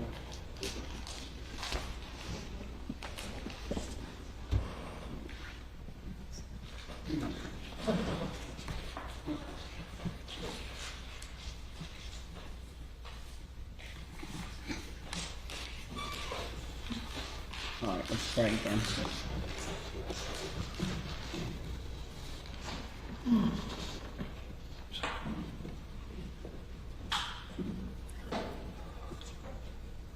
Okay, I don't know if the audio is disabled. Mr. Pino, can you hear me? Hi, okay, good. All right, so I see Mr. Pino, he's on my Zoom, and just gonna ask a couple of questions. Can you raise your right hand, sir? You swear affirm any testimony you will be the truth, whole truth, nothing but the truth? I do, Your Honor. Very well, thank you. You can put your hand down. So we've been going Thank you, Your through, Honor. we've been going through this afternoon the jury instructions, and we spent several hours on them. And I wanted to confirm a few things. Counsel, why don't you ask your client the questions for me? Sure. Okay. Mr. Pino, can you hear me? This is Howard Srebnick. Yes, good afternoon, Howard. I can hear you perfectly.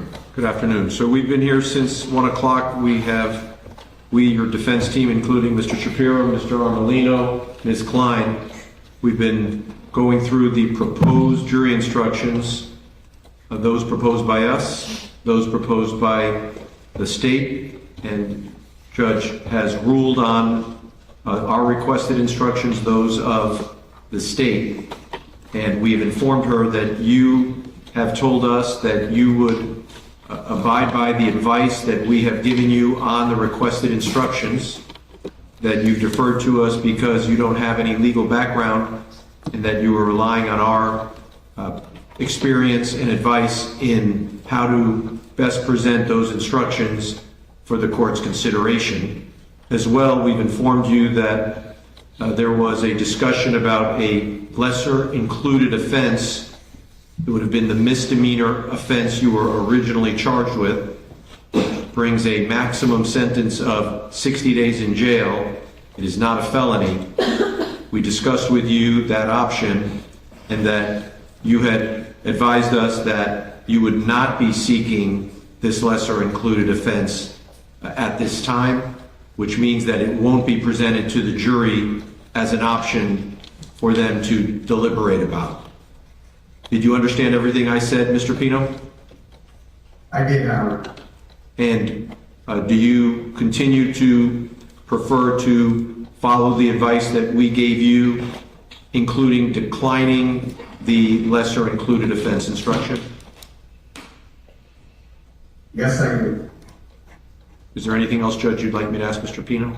No, I think that, so the instructions, in terms of any objections you made, any special instructions, they're all adopted by Mr. Pino, and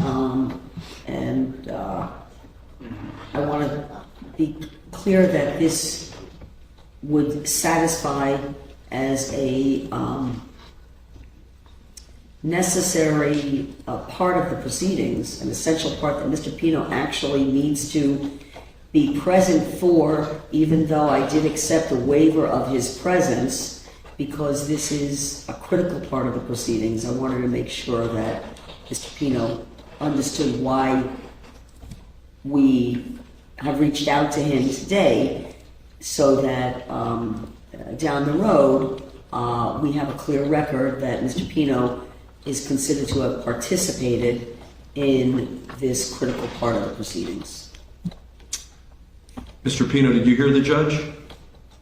I heard everything very clearly. And you recall that yesterday we spoke about the option of you either attending or not attending today's conference, that I explained to you these were legal matters, that the jury would not be here, and we discussed and you preferred to allow the lawyers to appear on your behalf so that you need not attend the proceedings even though you had the option to attend. Is that right?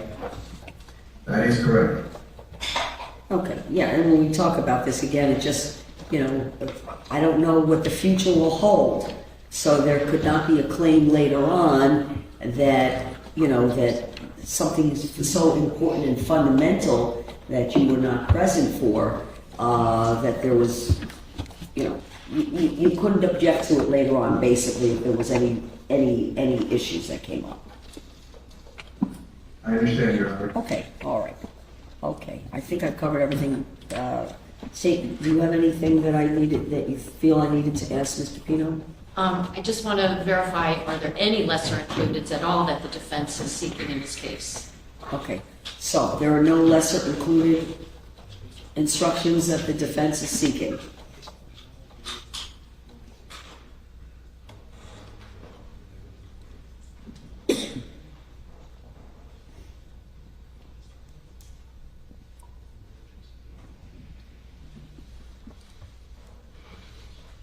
One moment, Your Honor. All right.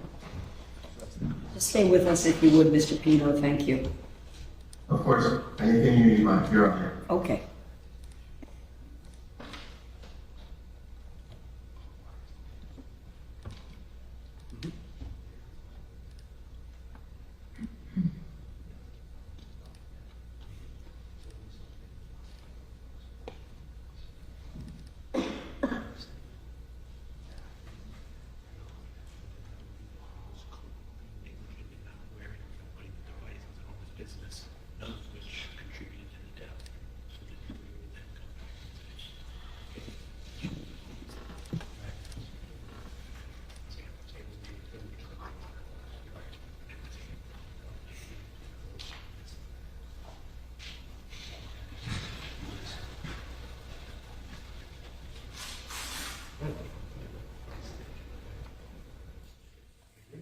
Judge, there are no other lesser included offenses that are being solved.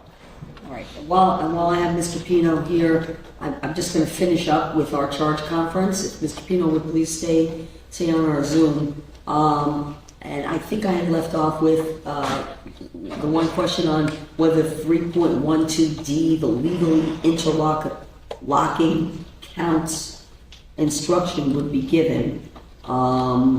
And the state had objected, I believe, to my giving that instruction. And that goes back to the argument that was made that vessel homicide is a necessarily lesser included offense of the manslaughter, and therefore, if the jury came back with not guilty on vessel homicide, that they necessarily could not come back on a manslaughter. And Ms. Adams, if you had anything further on that, I don't know if you found any other cases or anything else you wanted to address. I'm going to go ahead and.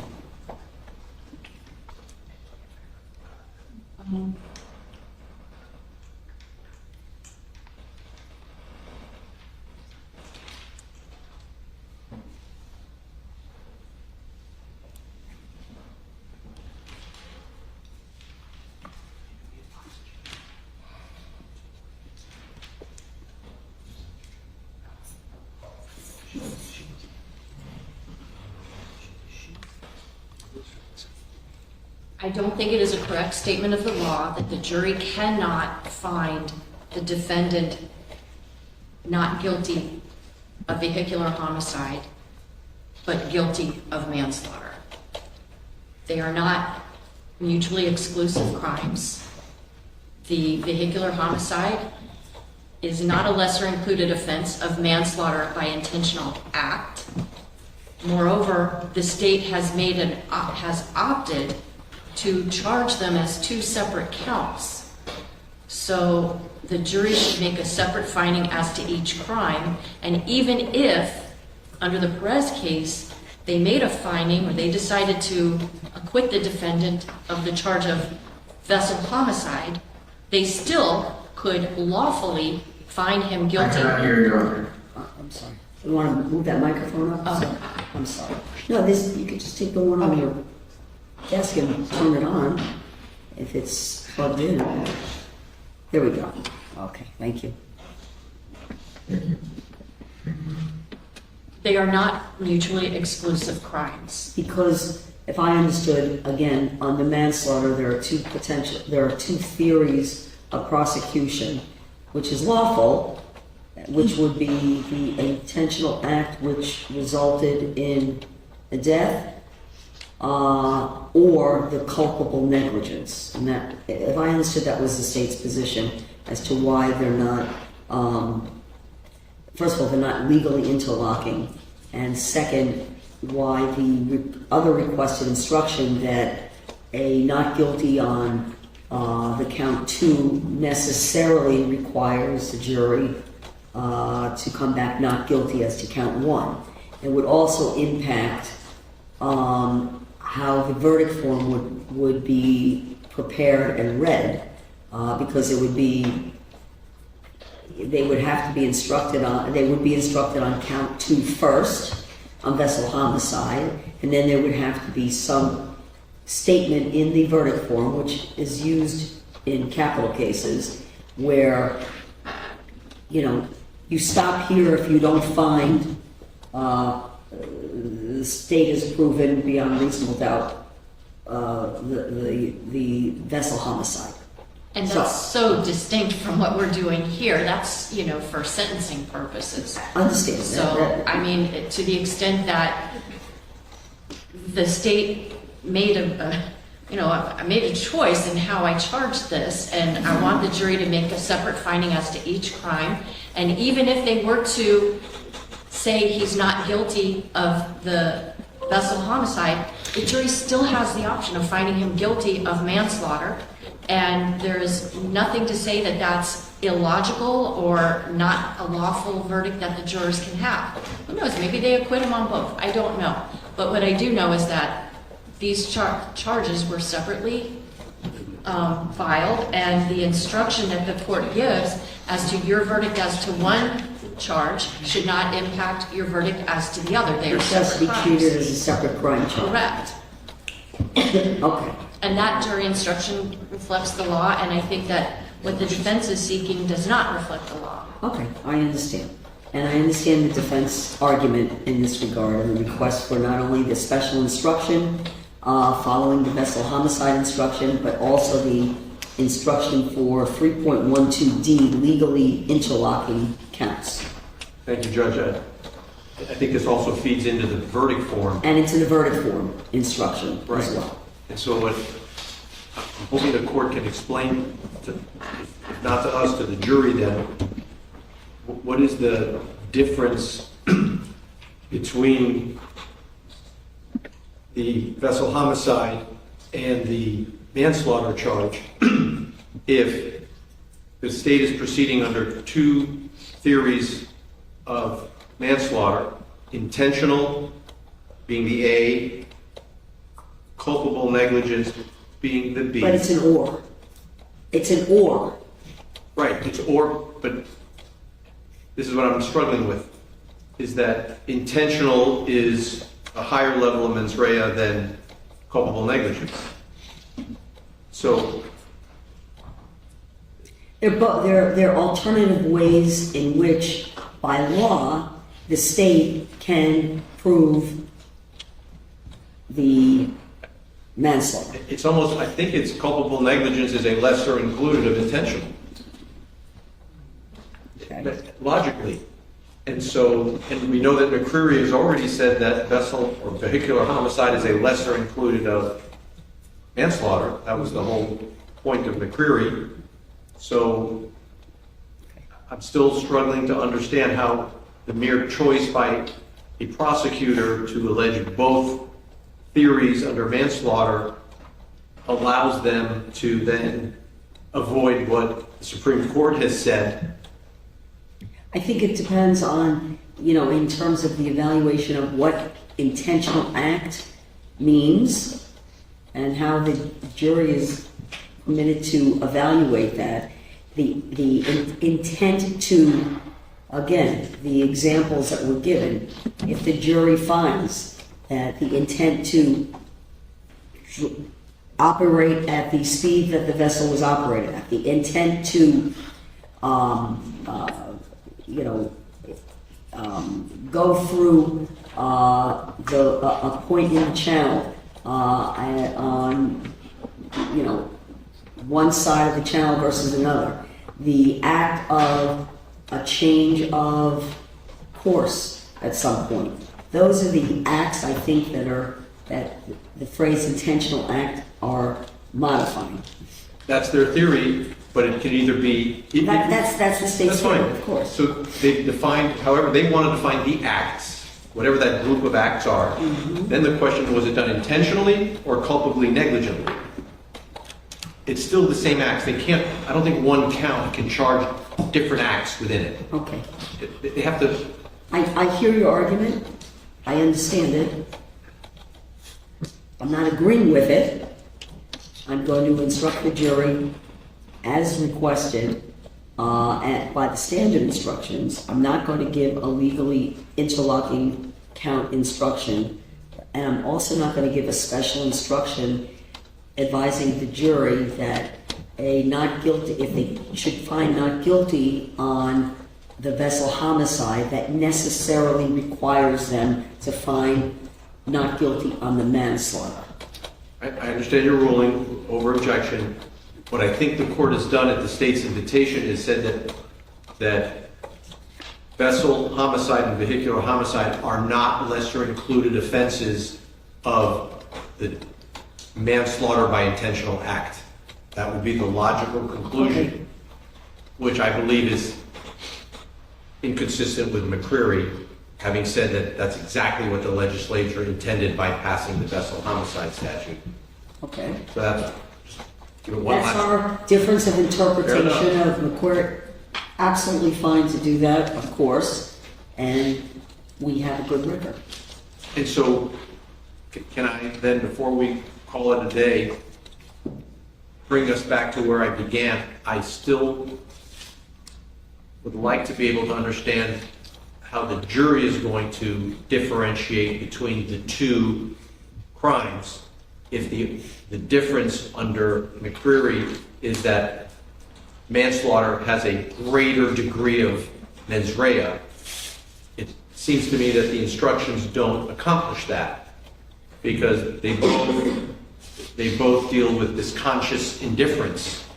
And so, given the court's rulings, I'm going to request again further instructions on the manslaughter to make clear that that's some greater level of depravity, to use that word loosely, than the mere recklessness. Otherwise, they sound the same to the jury from the instructions given. And that was the additional language that you refer me to under the manslaughter instruction that you had provided to me. Yes, sir. Now, my ruling is going to stay the same. I will review it again, as I do, over the weekend, and if there's anything that should change, I would certainly notify the parties of that. But either way, obviously it's good and interesting legal argument, and I think some of these matters could be matters of first impression anyway, and we have a good record. Okay. The only other instruction was submitting the case to the jury, and I just, will the jury have a clean laptop? Yes, I have one reserved. And you'll make sure that the defense looks at the laptop, make sure it's a clean laptop? Yep. And for any digital evidence? Yes. Because I don't bring them out if they ask to see digital. I want them to have everything they need in the jury room. Yes. And be able to view and listen to all of the evidence. So I'm just, in my mind, thinking, documents, audio and visual. I want to make sure they have everything they need. So if I'm missing anything other than a clean laptop, I will also have a DVD drive that can be plugged into the laptop because one of the items of evidence that was introduced was a DVD. okay, good. All right, because it was in a DVD. Okay. I can't think of anything else. There may be one other issue that now we have to address, which is unanimity as to the theory of manslaughter. Okay. Right, the state is proceeding under two different theories. Which is, okay, so, right, whether or not there needs to be a special verdict where the jury would have to find unanimous as to either manslaughter by an intentional act leading to the death or culpable negligence. Similar to if we have, I guess, a first-degree murder with premeditation, right? And I've never done a first-degree murder. okay, premeditation or felony murder. I think I'm going to think of this as an argument along the same lines because I haven't researched the issue of whether or not with a manslaughter, with the alternate theories, whether or not a special verdict is necessitated. At a minimum, I think at least a jury instruction that they must be unanimous as to whether it was an intentional act or culpable negligence. I don't have any case law on that at all, and I invite anyone to find me a case that would require that. In fact, for the request, I'm going to leave it at that. Right now, I'm going to decline to do that or to create a special verdict form to do that. But if anyone, state or defense, should find any kind of legal authority that would require a special verdict, I would love to see that. You'll see this now in the context of, enhancements. It comes in for the purpose of sentencing. In the cases that you're going to find where there are special verdicts, it has to do with if there would be enhancements for a jury to make, a jury would have to make a special finding for certain enhancements. That's where you'll find the cases that talk about special verdicts. Okay? So if you find anything, I'd love to see it. I've not seen it before, but because when we talk, even it has been a lot of discussion over the years in murder cases over felony murder versus premeditated. And while it continues to be an issue that defense counsel raised, I think the Supreme Court has maintained the position that there is no special verdict for the jury to find unanimously either a felony murder or a premeditated murder.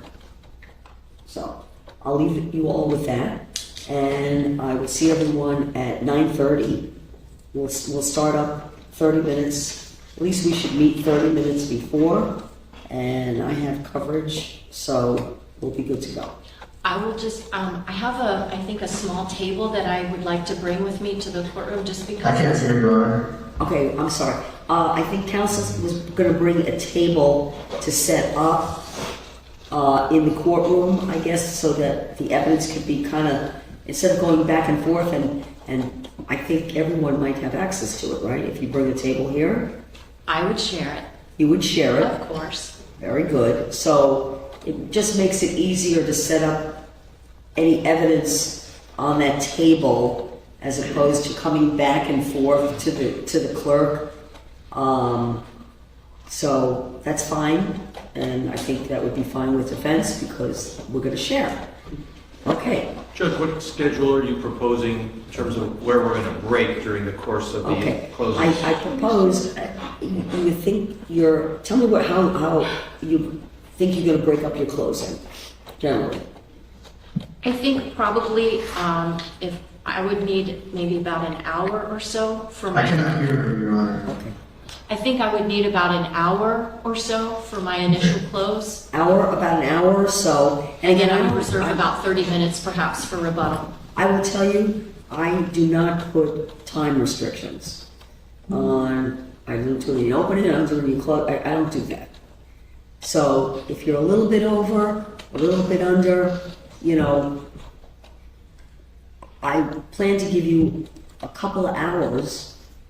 I think you all indicated you wouldn't need more than 2 hours, but I'm not going to put a restriction. So you're going to break it up, and what I think would happen is after the state's first close, we would take a break. You can then figure out how you want to set up the evidence, and then the jury would come back. You do your close in its entirety, and then what's going to happen is we're going to have to break for lunch at some point.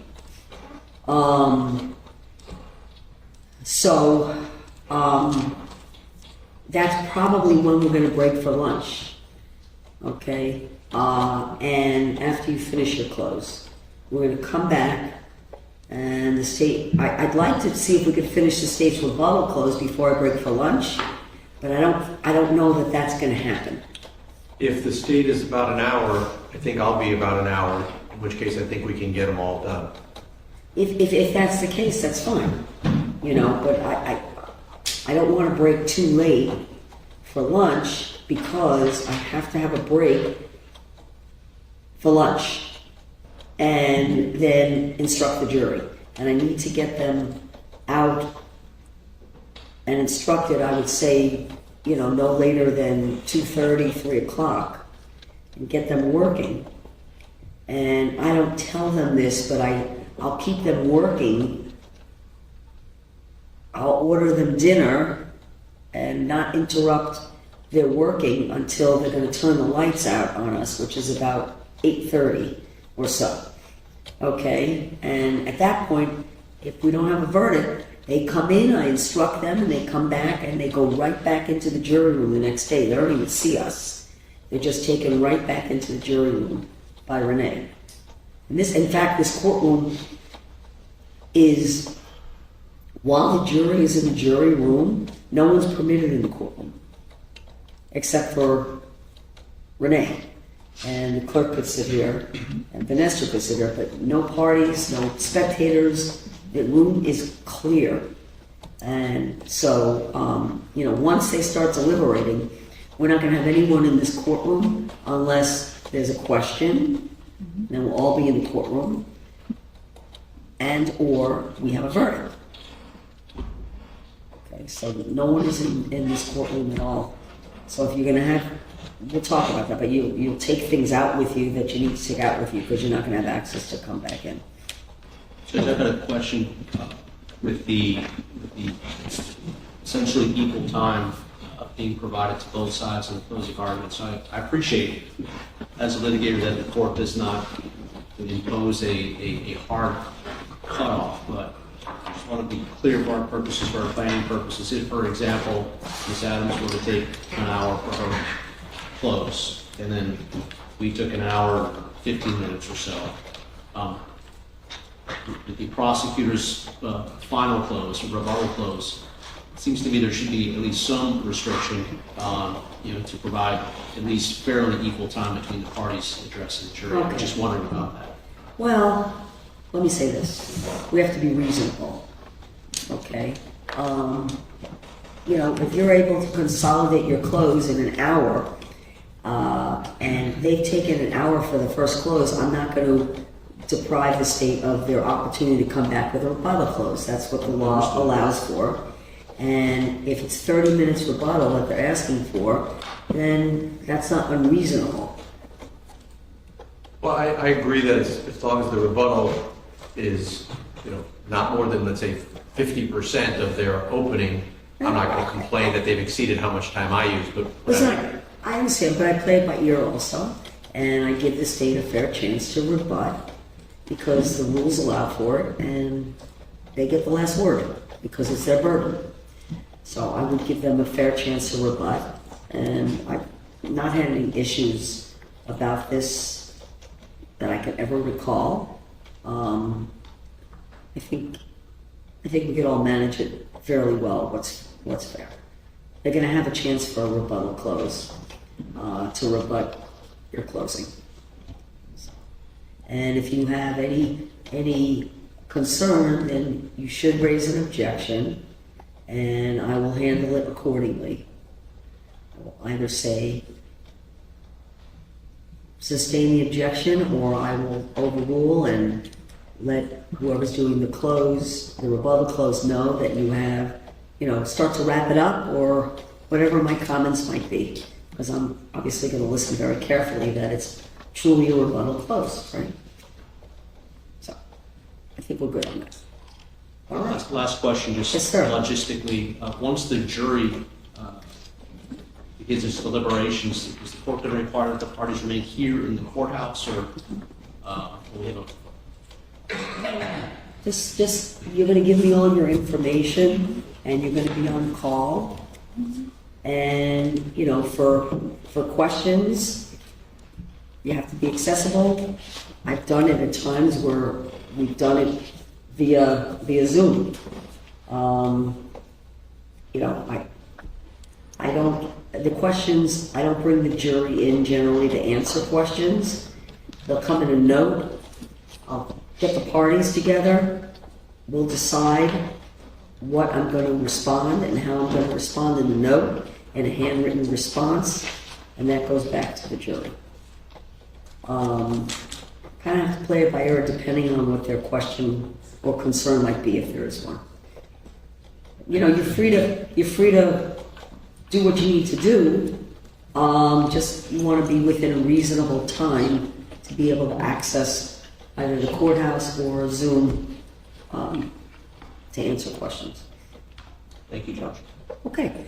You all have a good couple of days, and I'm sure we'll be in communication. See you 9:30. Thank you. Thank you, Your Honor. I truly hope you have a nice weekend. Okay, you too. Thank you.